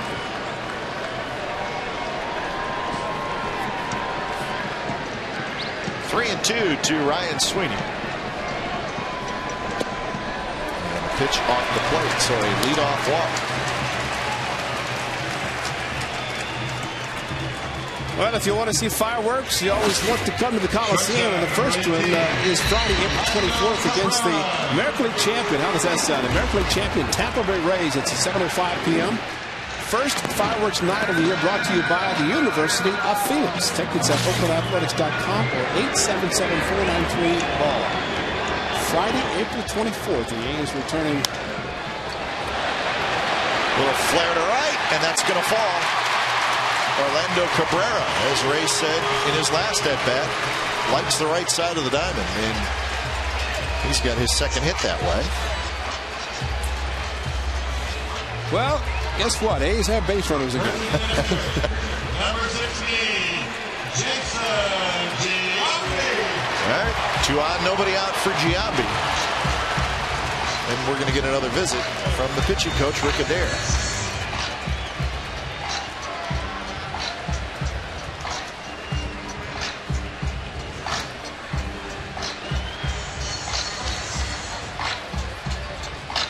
Getting some action in the bullpen. Roy Corcoran, the right-handed. A's have seen Corcoran in the last couple of years.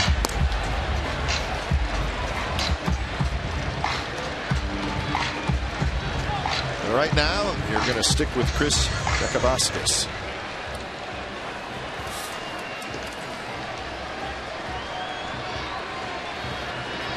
Giambi has been on base all 3 times, but does not have a hit. He reached on an error, and then the walk and the hit by pitch.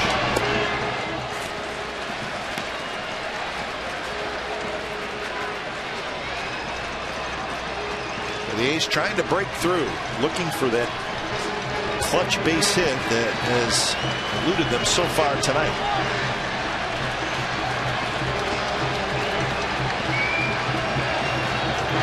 Swing and a miss by Giambi, 93 miles an hour.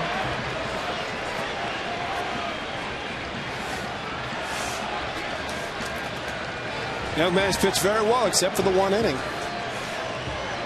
That 5 spot, and other than that, he's pitched a great game.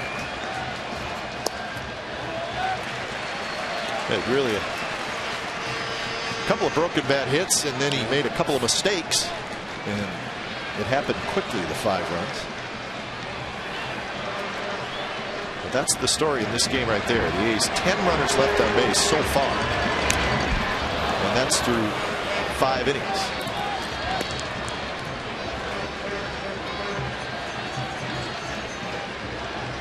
Two and 2 with Matt Holliday in the on-deck circle.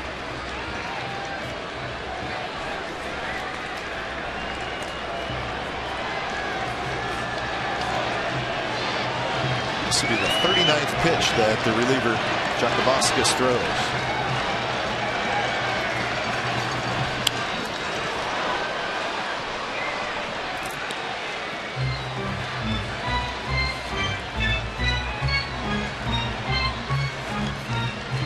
Tell you what, that young man, 21, he just sits there.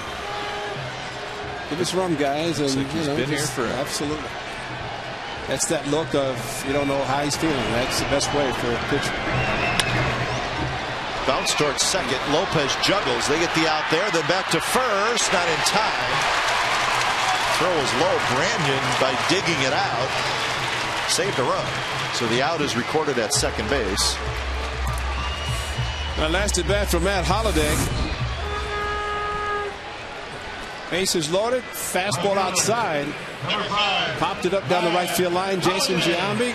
And this is what's great about hitters. They help each other. He's showing Matt exactly what he did. What he said is dropped his back side and lifted and popped the ball up instead of getting on top and driving the ball.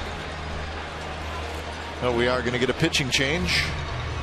It'll be Roy Corcoran to face Matt Holliday. First and third, 1 out here in the 6th. A's trailing 5-2.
For the A's, first and third, 1 out, and Matt Holliday the hitter. And he hits one fair down the right field line. Sweeney will score. Giambi will be held at third, and it's 5-3. Matt Holliday with an RBI double.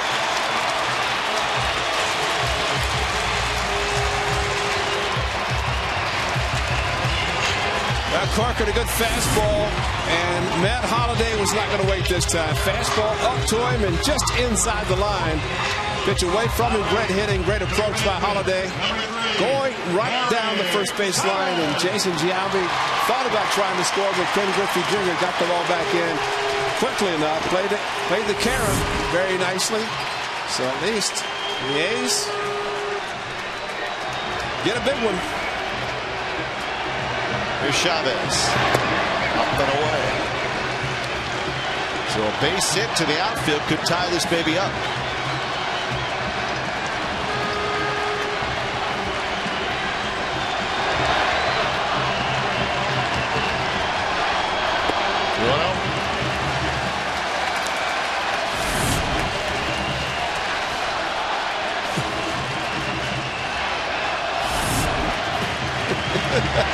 He's thinking, I can get a W out of this yet. 3-0 on a close pitch. Nomar waits in the on-deck circle.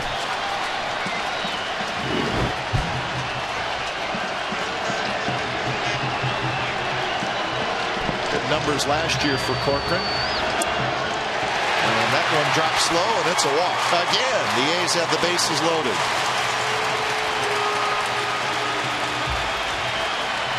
That is the 6th walk issued by Mariners pitchers so far in this game.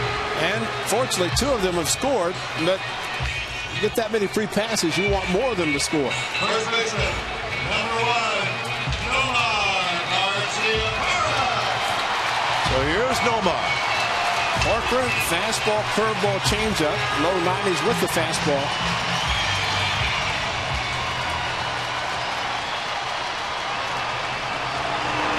Garcia-Parra is 0 for 3.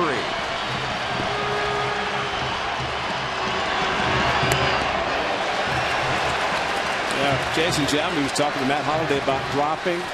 Well, that's exactly what Corcoran's doing. See how he drops his arm, pushes the ball, and when your elbow drops down, you push the ball, everything is up. And so far, that's what he's been doing. Overcompensated a couple of times to Chavez and was out of the strike zone down.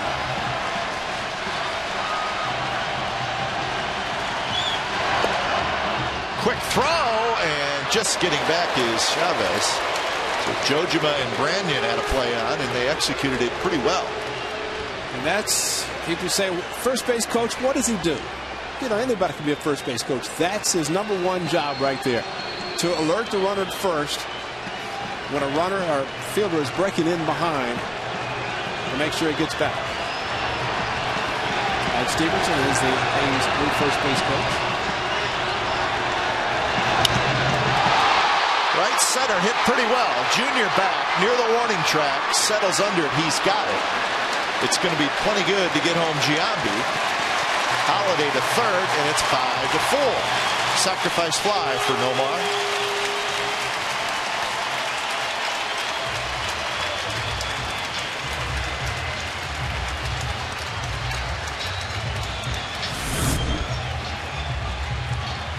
Nomar drove the ball nicely.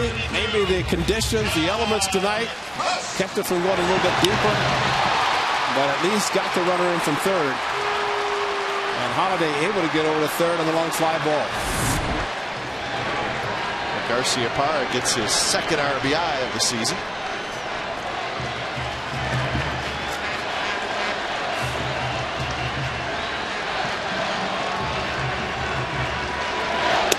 Takes a bit high.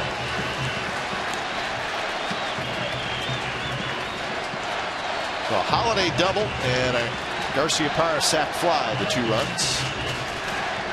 Michael Ort starts to throw, and he's been very impressive in the early going.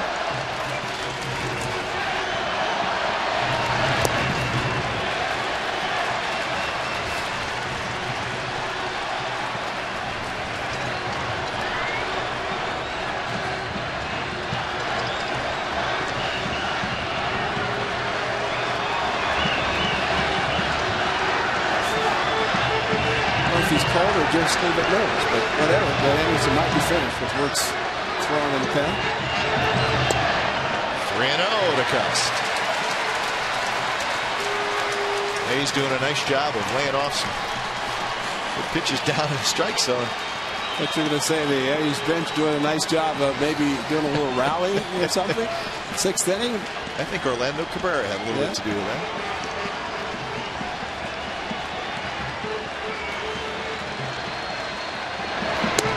It's a pitch that was up in the strike zone, and it's a 4-pitch walk.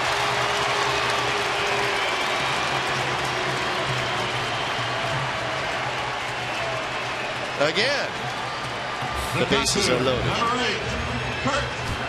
And again, Don Wakamatsu is going to try somebody new. Yep. He does not like what he sees from Roy Corcoran. Corcoran seems to be a little bit upset, but a first pitch double to Holliday, a 4-pitch walk to Xavi, a sac fly to Garcia-Parra, 4-pitch walk to Cust. So can't be too upset if he is coming out. We'll see. Maybe not. Maybe Walker's just telling the same thing we were talking about, and get on top and drive the ball. But when a manager goes out, either he's going to make a pitching change or he's got a message to send, and I think that latter was what Don Wakamatsu did. Message has been sent, I believe.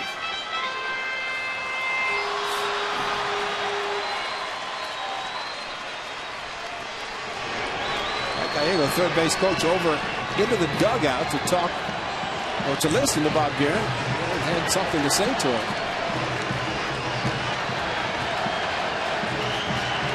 Kurt Suzuki 1 for 3. Corcoran gets a strike on the inside corner. Suzuki reached on an error in the second. Popped out to the catcher in the third and singled in the fifth.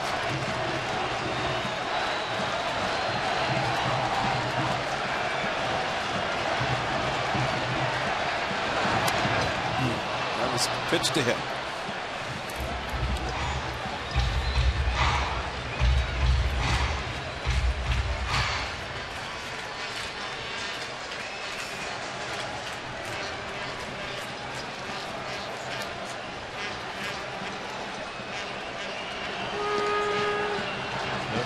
Suzuki looking for his first RBI of the season. Jojima wrestles with that one and saves a run.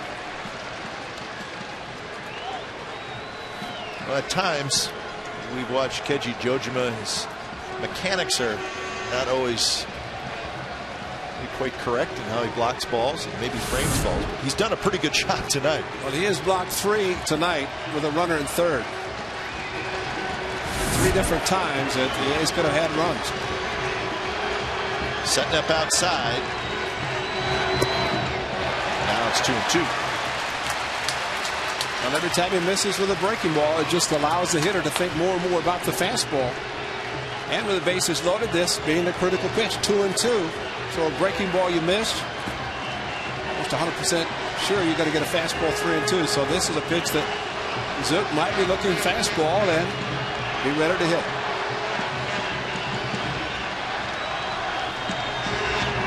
Slider Towards short. And that'll do it. A's score twice. We head to the 7th. It's the Seattle Mariners 5 and the Oakland A's 4.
Debut, so he's going to hand the ball to Michael Wirtz. So 1 inning, that was it.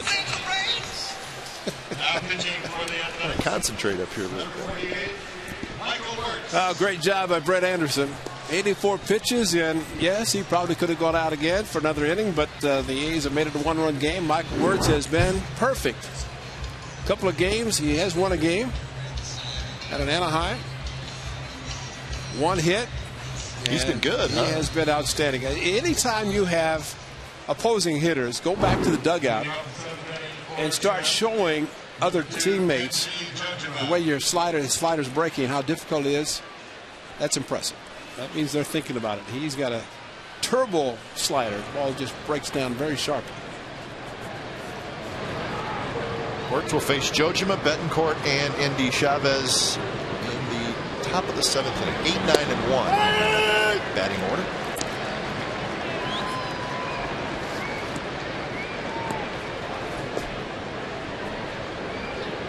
Jojima 1 for 2. He knocked in a run with a single in the second inning.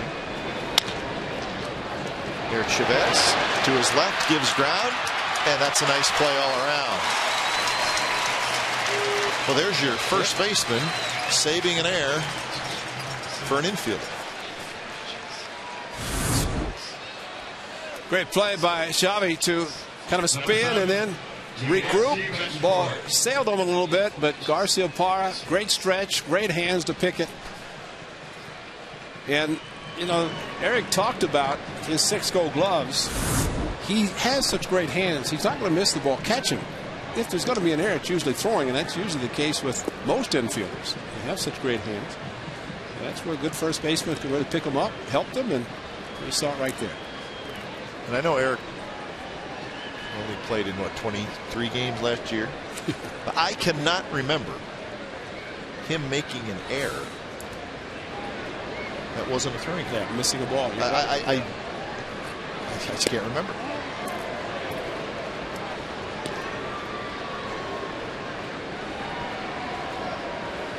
Wait, who was that young man who just came up and started talking to me?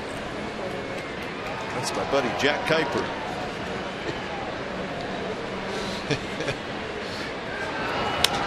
Popped up. Cabrera calls everybody off. He's got it. I thought that was cute. He just walked up and just figured you're at home and let's talk, Daddy. I know. If I gave him this headset, who knows what he would say. But he's hanging in there. He's made it to the 7th inning, and that's pretty good for a 4.5-year-old.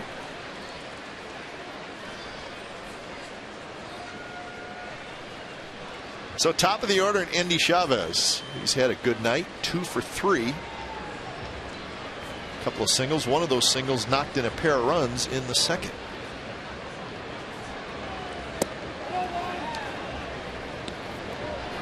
Well, the Mariners are going to give Endy Chavez a chance to play pretty much every day.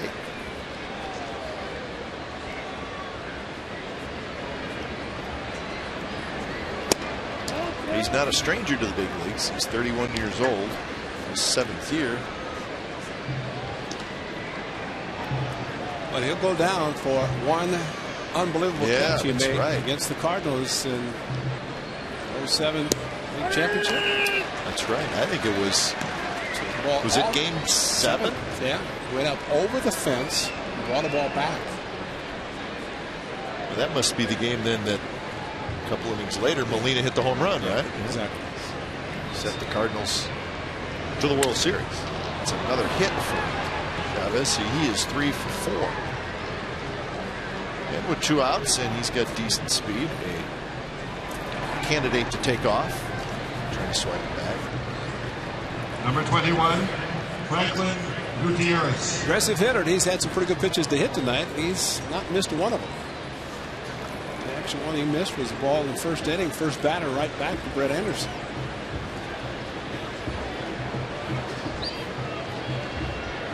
Gutierrez, the hitter, hitting in the second spot. He is hit into a pair of double plays tonight. He is fouled out to first, so a tough night so far for Franklin Gutierrez.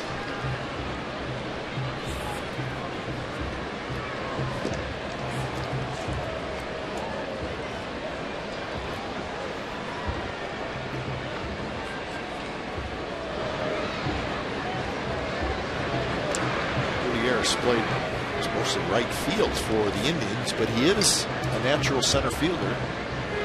So when he got traded to the Mariners, he was thrilled because they wanted him to play center field, which was just fine with him.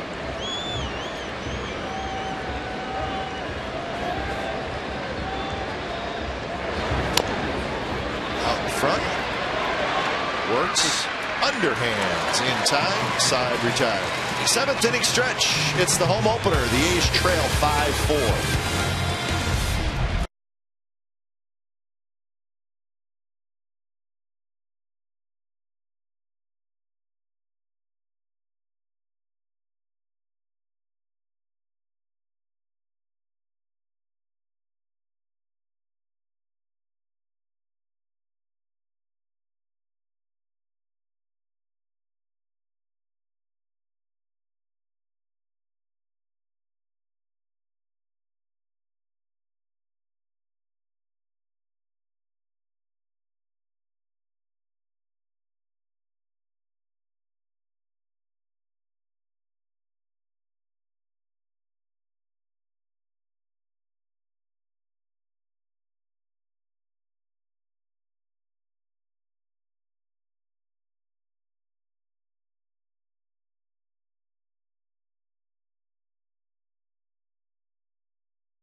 the dealer, moving forward. By Fry's Electronics, your best buys are always at Fry's, guaranteed. And by Firestone, a tradition of innovation.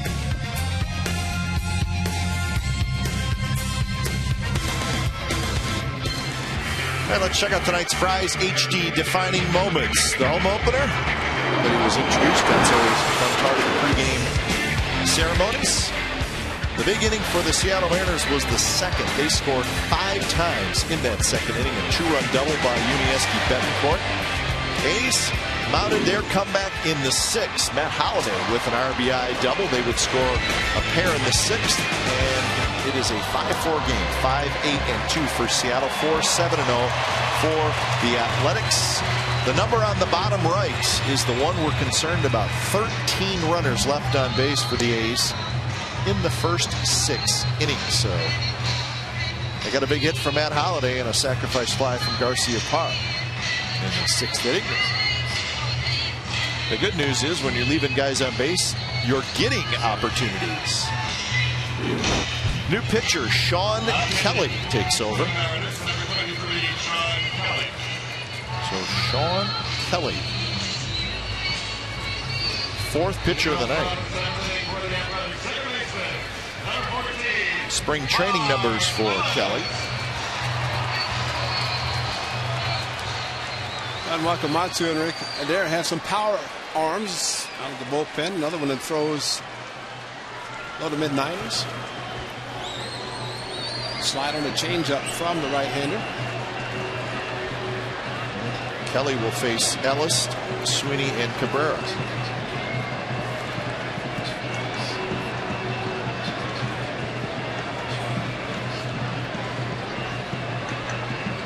Had all their base runners, but just 7 hits. So miscues or walks, getting guys on, but they're still not able to come up with a big hit. 7 hits and 7 walks they've got tonight.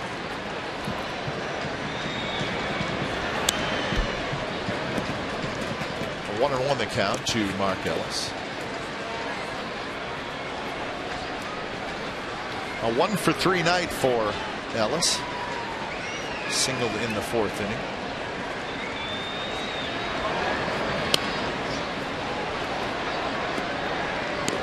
Young man Sean Kelly, that's just in the game for the Mariners. Not spent a whole lot of time in the minor leagues. He was the Mariners' 13th round pick in the 2007 draft. So just 2 years in the minor leagues, and the young man is in the big leagues. And looking at his minor league numbers, they're pretty good.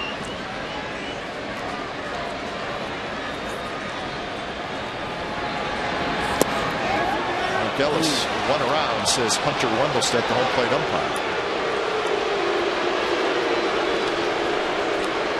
So 1 out here in the 7th. That's just the 2nd time an A's hitter has struck out. That's too far with the slider. Mark knew it. A lot of times the home plate umpire will make the call, and instead of appealing to first or third baseman, third base umpire, but the time Wendelstedt able to see the follow through by Mark Ellis, gone too far. Ryan Sweeney takes a strike.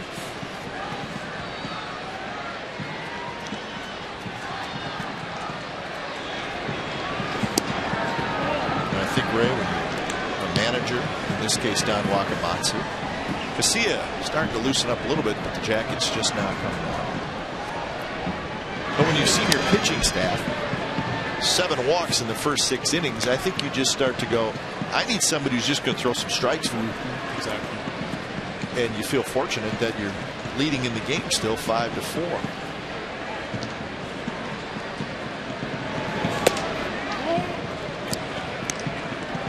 Let's go look at Don, as Ray mentioned earlier, from Hayward.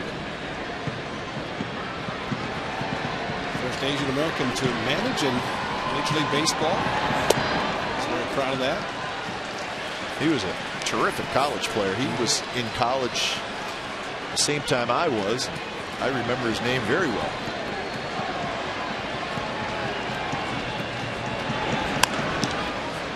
Beltre to his right, flips it across. Yeah, it's too bad. It's ball 4. Yep.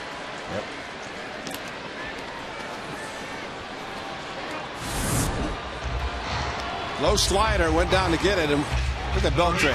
Flat foot, just across the diamond. Perfect throw. This one right to Russell Green. And not surprising that Beltre, when Eric Chavez too, a couple years ago, because of injuries, did not play. And Beltre has been the recipient of the Gold Glove the last 2 years, the American third baseman.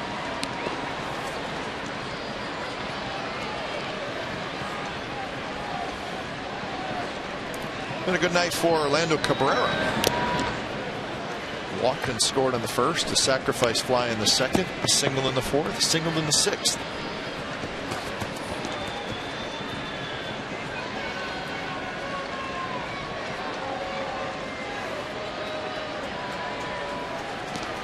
Trying to get something going with 2 outs. Right field, it's trouble, and it drops fair. Right on the line. Cabrera has a single.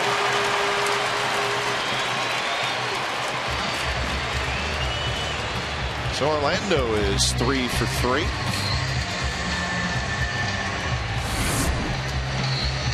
Well, when you're hot, you're hot. Of course, coincidentally, the 3 hits. I mentioned a sac fly and a walk. All 3 hits are going to the right side. That's when he hits his best, when he hits the right field. They always smile when they get one of those hits.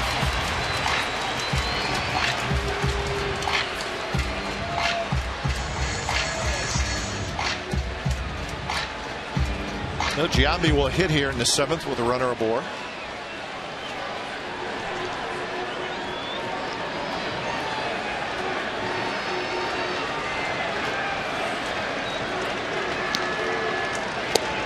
Just a bit low.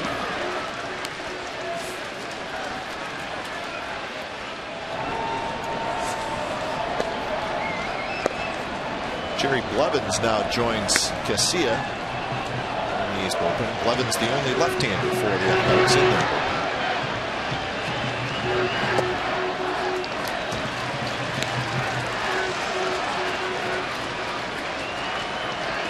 The Angels have extended their lead over the Red Sox. It's Angels 6, Boston 1 in the top of the 8th inning. There's a strike on 2-0 to Giambi. Texas lost their game today, 15-2 to the Tigers.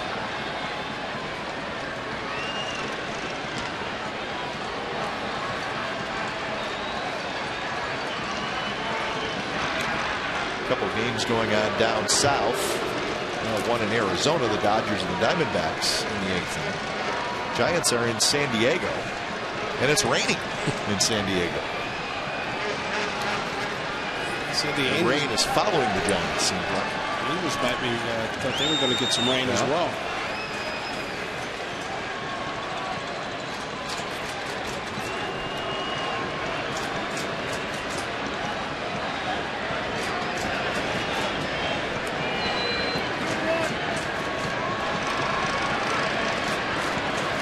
Giambi steps back in. He's ready, facing Sean Kelly,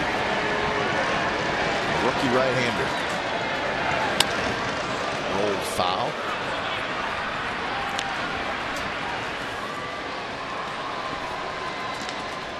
Giambi has been on base all 4 times tonight, in just about every possible way you can get on without getting a hit. Air, walk, hit by pitch, and a fielder's choice. He scored a run in the 6th.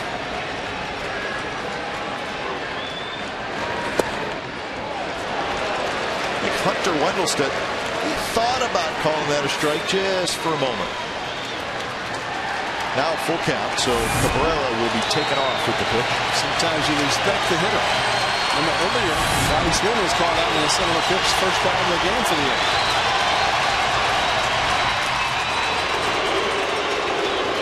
Rookie pitcher, 13-year veteran at the plate.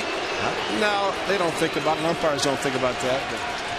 But yes, they do.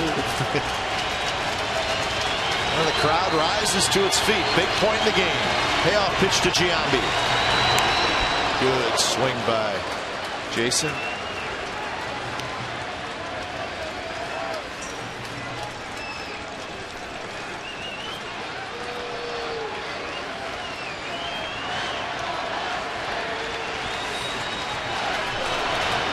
Outfielders deep and straight away for Giambi. Shift is on. That one wide. Look out. Shortstop Betancourt is to the right of second base. Beltre is at the shortstop position, and he's the third baseman.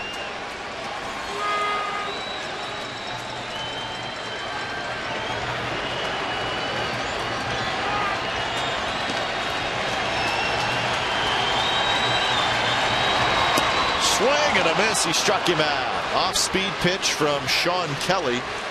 And Kelly strikes out a pair. We're headed to the 8th inning, still 5-4 Seattle.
California is brought to you by MLB 09, the show only on PlayStation. 8th inning from the Coliseum. Glenn Kuiper, Ray Fosse. You're watching Oakland A's baseball on their new TV home, Comcast Sportsnet California.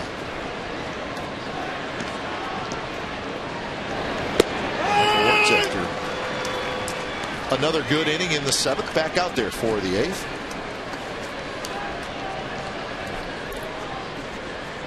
Mike Sweeney is 1 for 3. Sweeney, Beltre, and Griffey Jr.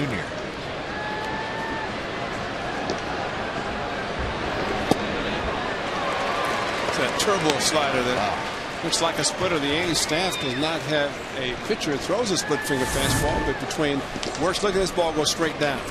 That acts like a split finger fastball where it comes in and then just disappears. Casilla also throws a similar slider. It's very, very difficult for a hitter to swing and hit just because of the velocity you're able to throw.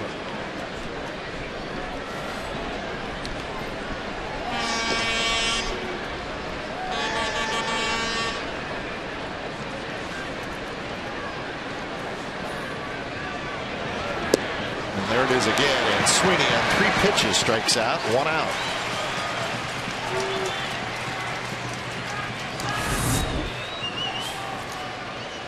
Mike seeing his slider, and the first one kind of towards the middle of the plate, but then it gets ahead with a couple of strikes, goes to the outer part of the plate, which is even more difficult to hit.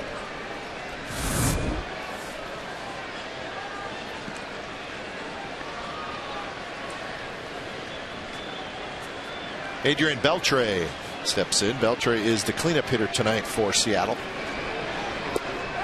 He's had a quiet night.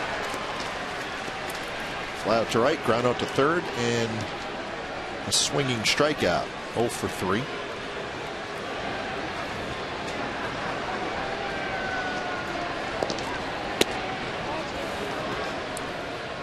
Griffey Jr. in the on-deck circle. It's a cold night, but looks like everybody is sticking around. 1-run game, 8th inning. Waiting for the A's to erupt. They've had all these base runners. It's got to happen. 2 outs.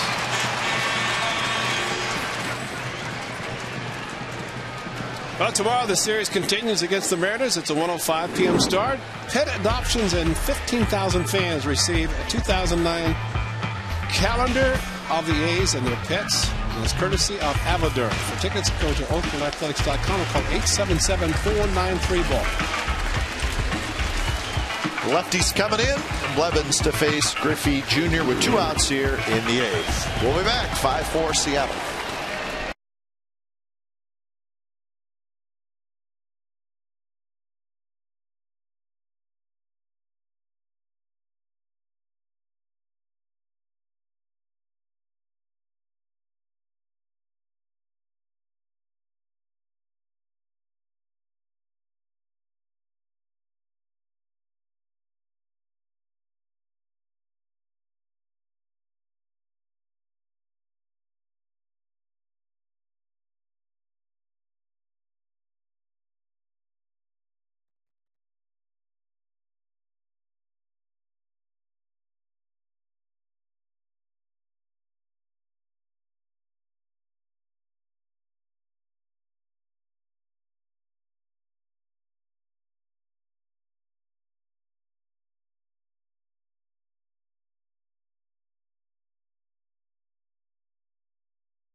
There's a Warriors game going on right next door at the Oracle Arena.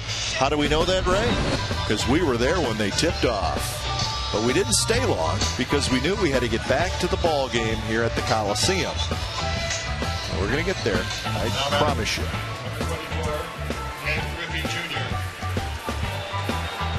And there we are. Wow. Awesome. The Warriors and the Rockets going at it right now. Now, how quickly can they get back and watch the end of that game? Probably just good question. Rewind the tape and send it back. That's right. See, 20-10. Oh, they're definitely in the 4th quarter. Except they get out and get out. You know, that's probably why everybody's sticking around.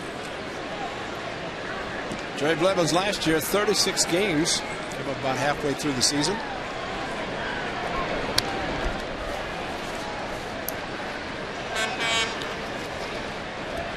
First appearance for Blevins, the only lefty down in the pen. Might be his only hitter. Wakamatsu has Lopez, a right-hander, behind Griffey. Foul territory. Chavez cannot quite get it. But a nice effort.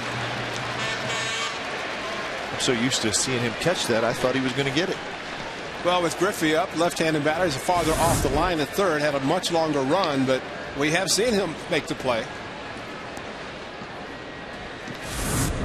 And as long as he's out there, you always have hope and take the chance that you're going to see another one.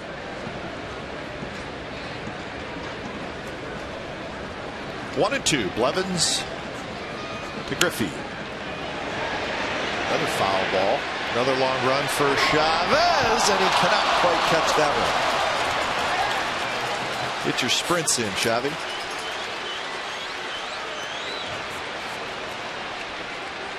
Years ago, he had one similar to this where he had basket catch popped up and then caught it back over his shoulder with a bare hand. But long run, basket catch attempt, and you can't really watch the ball go in the glove. And as a result, a lot of times he hits in the heel of the glove, which is the hardest part. And in this case, it popped out. He's in good shape. He's not even breathing hard. That's always a good sign.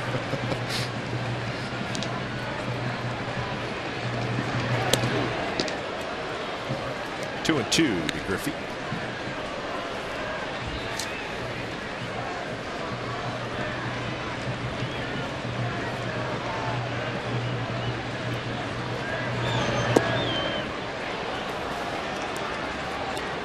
Ken Griffey has 612 career home runs.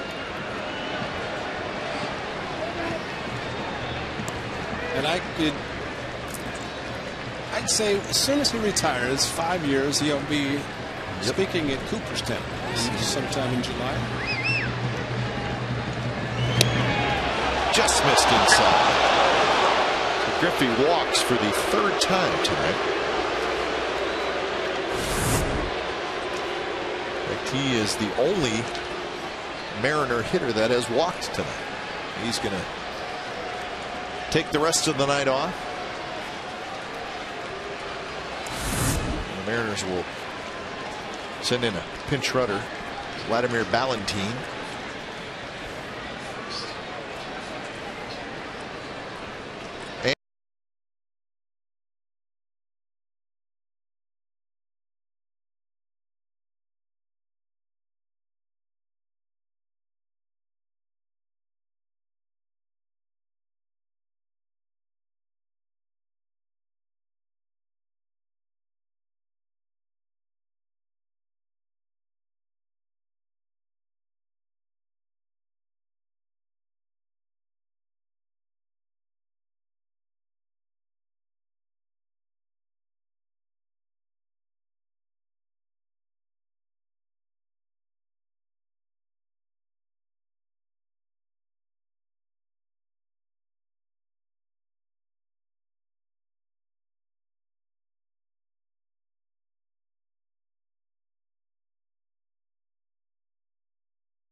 A big month of April coming up for the Oakland A's. Of course, they have already played in Anaheim, and Boston will be coming to town starting on Monday for 3 games.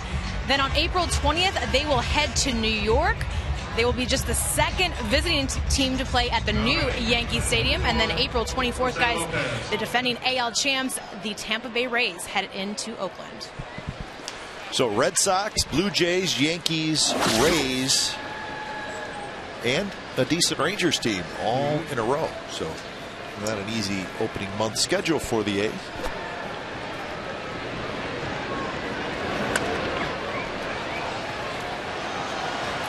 But is there such thing as an easy schedule anymore? I don't know. I mean, you look at the teams.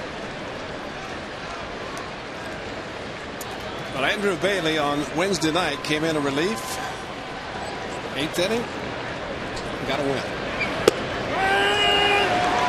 He got the lineup card. He got the game ball. Steve Vucevic's got him some other game balls, game used balls, and a very happy and proud young man who thought he'd be sent out in the 1st round of guys going to AAA.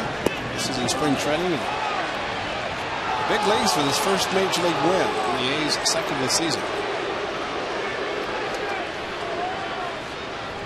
Bailey pitched twice in that series and was very good. So his 3rd appearance in 4 games this year. Those pitches. Wanted a check swing, and one Hunter Wintelstedt didn't like this one. Suzuki moved a little bit outside. Just off the plate with our high home camera. Another close pitch, and it's 3-2. Yep. He's consistent. May have been just a shade out.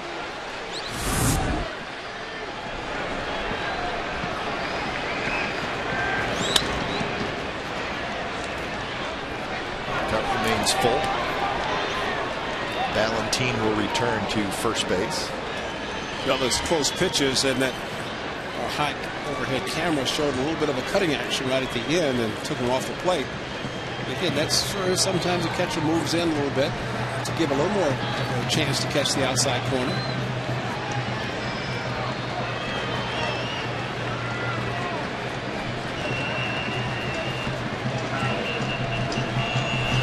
Swing and a miss, struck him out. Lopez is gone. And so are the Mariners in the top of the 8th. Bottom of the 8th. Coming up, it's a 1-run game.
The clutch. Not changing anything. I think if you're able to take your approach of hitting the ball hard up the middle of the field, no matter if it's the first inning of a spring training game or the 7th game of the World Series, I think you want your approach to be the same, so that when you get into the batter's box, all the variables are not involved. You know, the variable should be you and the pitcher and getting a good pitch to hit and hitting it hard in the middle of the field. That way, when all the different things around you change, your approach can remain the same. Well, Matt Holliday, you saw the RBI double in the 6th inning when the A's scored a couple times. He leads it off here in the 8th. He faces the 5th pitcher. It's the new right fielder. It's Vladimir Valentine, but it's David Ardsma. Up and in on the first pitch, so David Ardsma takes over. Speaking of throwing hard, he can throw hard. He is always throwing hard. With the Red Sox last year.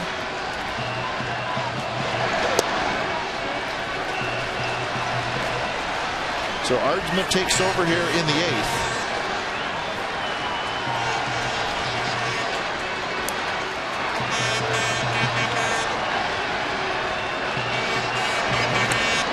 Ardsma is now 27 years old.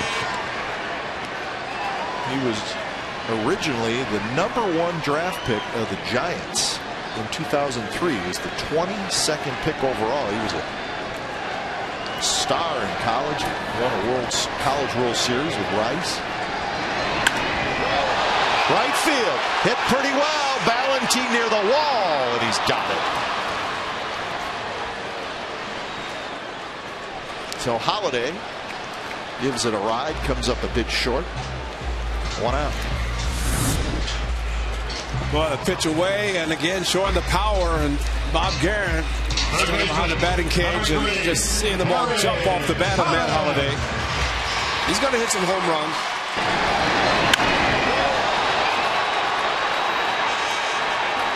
Just Oakland in April is hard.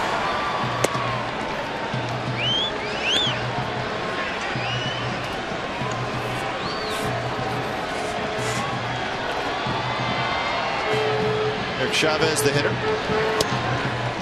There's the Good fastball from Ardsman. 95 down around the knees. Xavi 1 for 3, a single and a walk.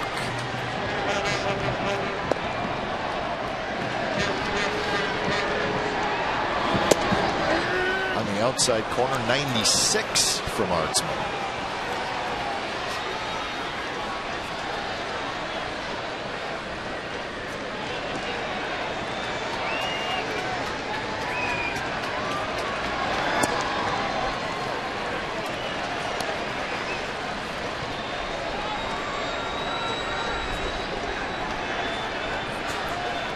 Garcia Parra in the on-deck circle.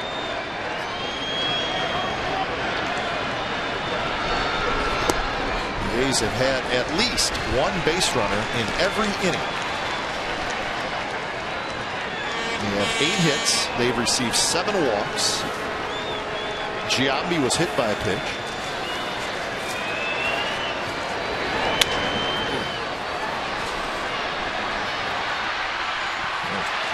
Close play at first. Chavez looked like he swung at ball 4. Yep. A pitch that was kind of up and away. Yes, he did. And that's, you start looking at 3-2 is the case with Ryan Sweeney. Also, his last at bat on a 3-2 count. You start, or you want to be aggressive, put it that way, and you think you're going to get a better pitch than you actually get. Idea, if you can, to start the swing and hold it up once you recognize the pitch out of the strike zone. But the guy throwing 96, a little hard to do that. Angels won their game 6-3 over the Red Sox.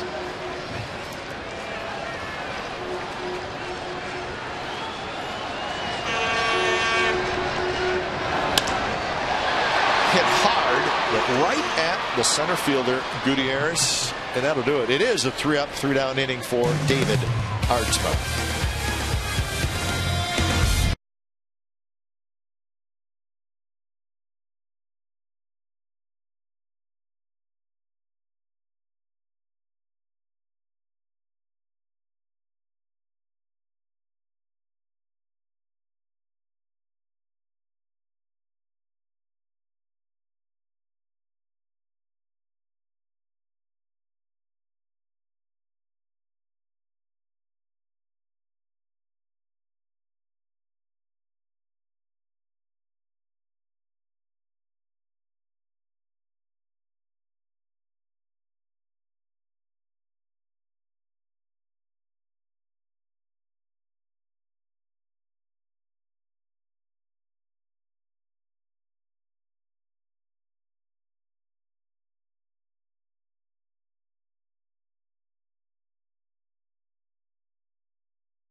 Seeing the home opener for the A's.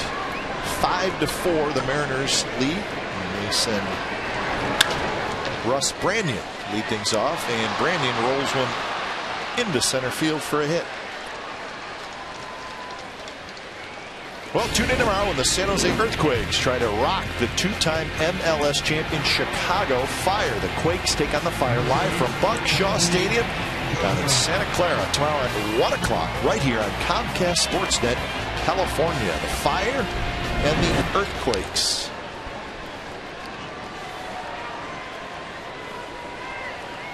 Santa Clara University, which is the alma mater of our award-winning director Tom Adza.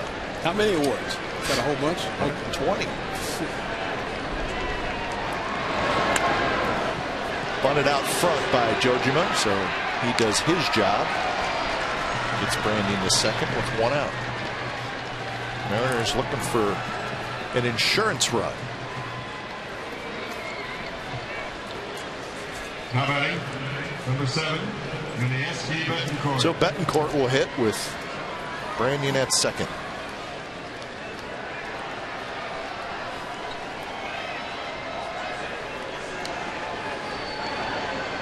Andrew Bailey got the final out of the 8th. He's back out there for the 9th. Good slider. Snaps in for a strike.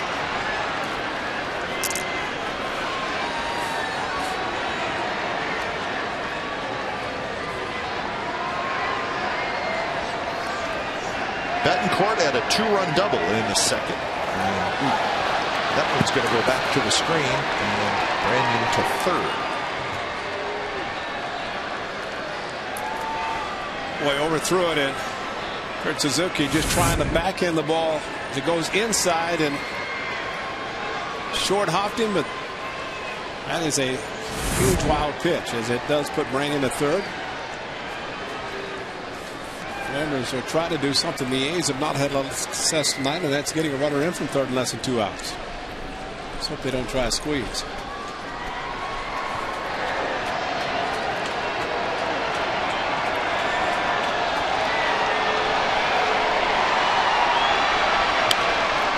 Popped up. Garcia Parra, a long run, but it drops into the seats. So 1-2 now, and Bailey, as we have seen, has the ability to strike people out. Except this guy doesn't strike out. He usually finds a way to put the ball in play. He doesn't walk a lot. Well, he usually doesn't get to the point where he gets to 2 strikes.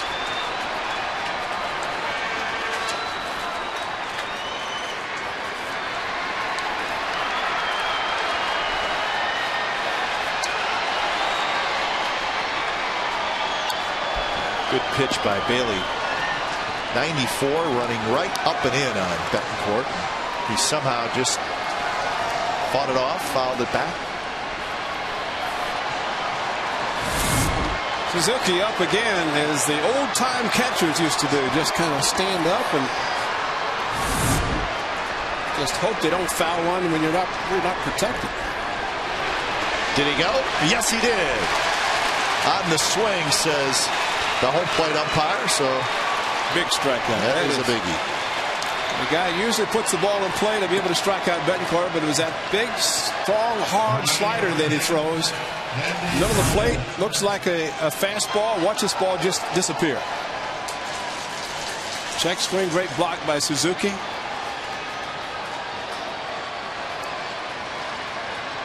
That is a very, very big block.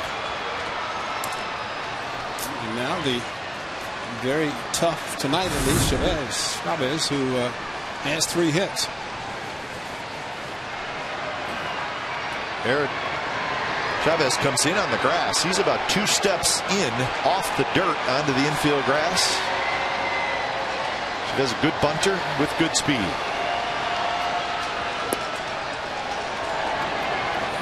No, but it definitely, with Cabrera shading up the middle, opens up a huge hole between third and short, with Shotley playing in so close at third. But he has to protect against the possible bunt, even with 2 outs and a runner at third. 2-0 now. Endy Chavez. 3 for 4 with 2 RBIs in the ballgame.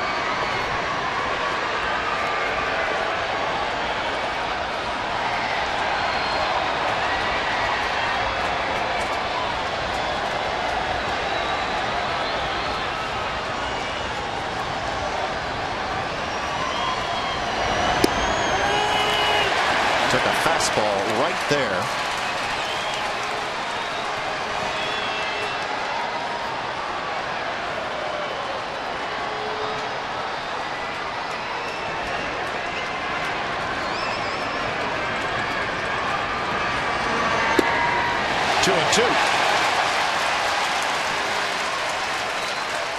A's will have Cust, Suzuki, and Ellis, the bottom 3 in the order, in the bottom of the 9th.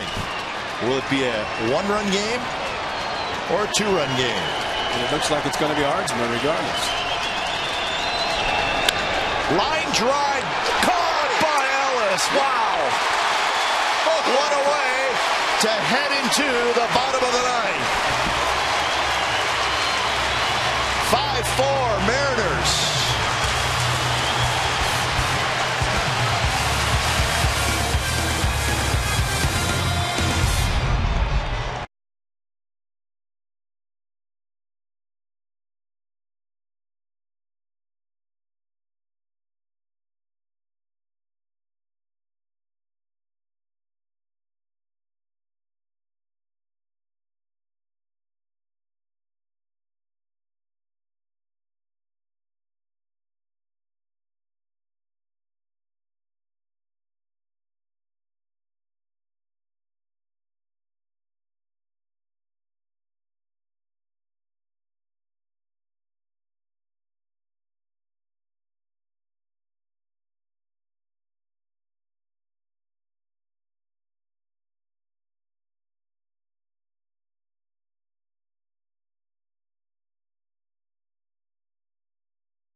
Sportsnet California. Check out MLB.tv. You can log on to the internet to watch every out-of-market game of the season live. Visit OaklandAthletics.com for details.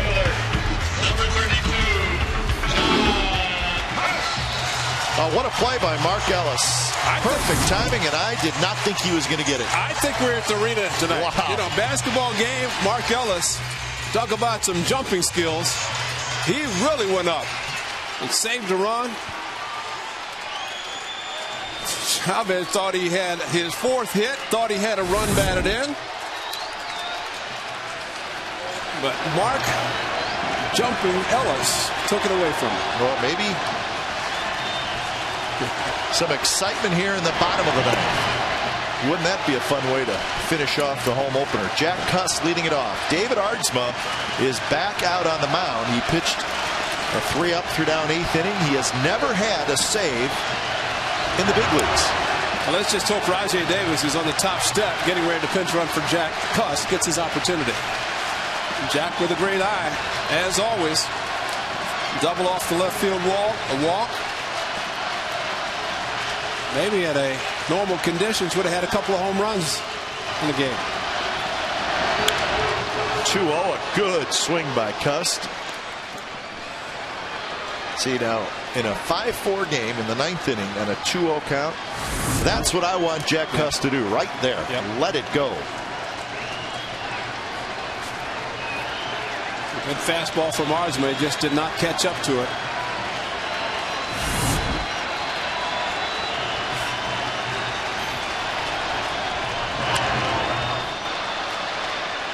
Another good fastball, 96 miles an hour.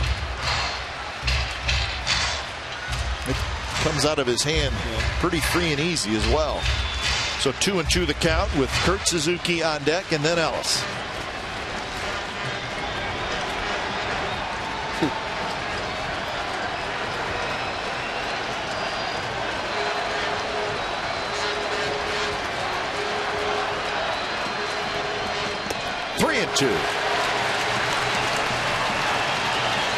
Tried to throw a changeup. That was 87-mile-an-hour changeup that just flew out of his hand. Now I figure here comes a 3-2 hitter. See if the two that Jack has missed, if he can catch up to it.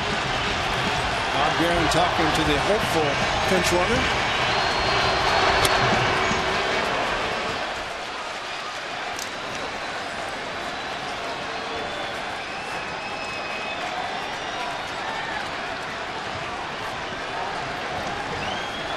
Cuss has a double, and he's also walked. He's 1 for 3.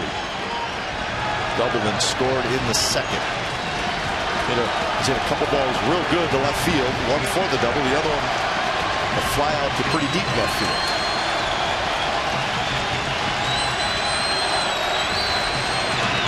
Strike 3 called on the outside corner. 1 out. Well, it's in that category of too close to take. Kojima, let's see what it looks from up above. That's as close as it can be on the corner. On the black, as they said. And Jack thought he had the walk.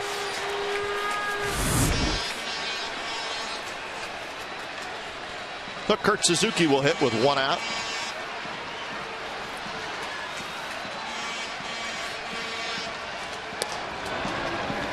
Breaking pitch just a bit off the plate to Suzuki.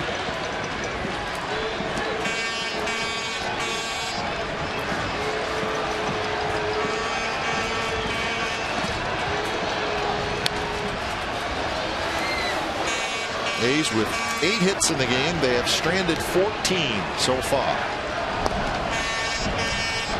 Brad Ziegler has been down there loosening up for a while.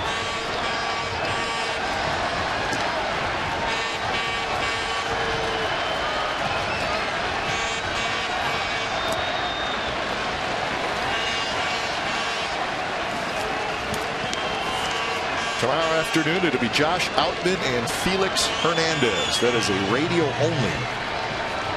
And Sunday, Trevor Cahill, Eric Bedard. Cahill, Bedard, 1 o'clock right here on Comcast Sportsnet, California.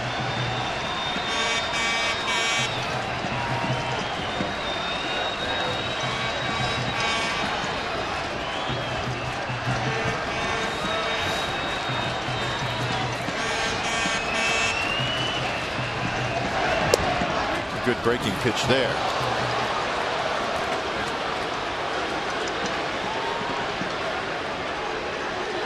Two and two.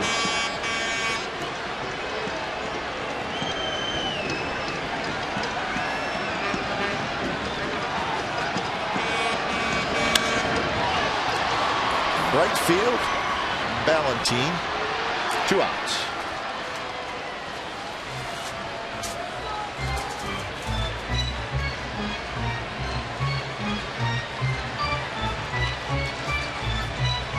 So it's up to Mark Ellis to do whatever he can to get on base. Ryan Sweeney will follow.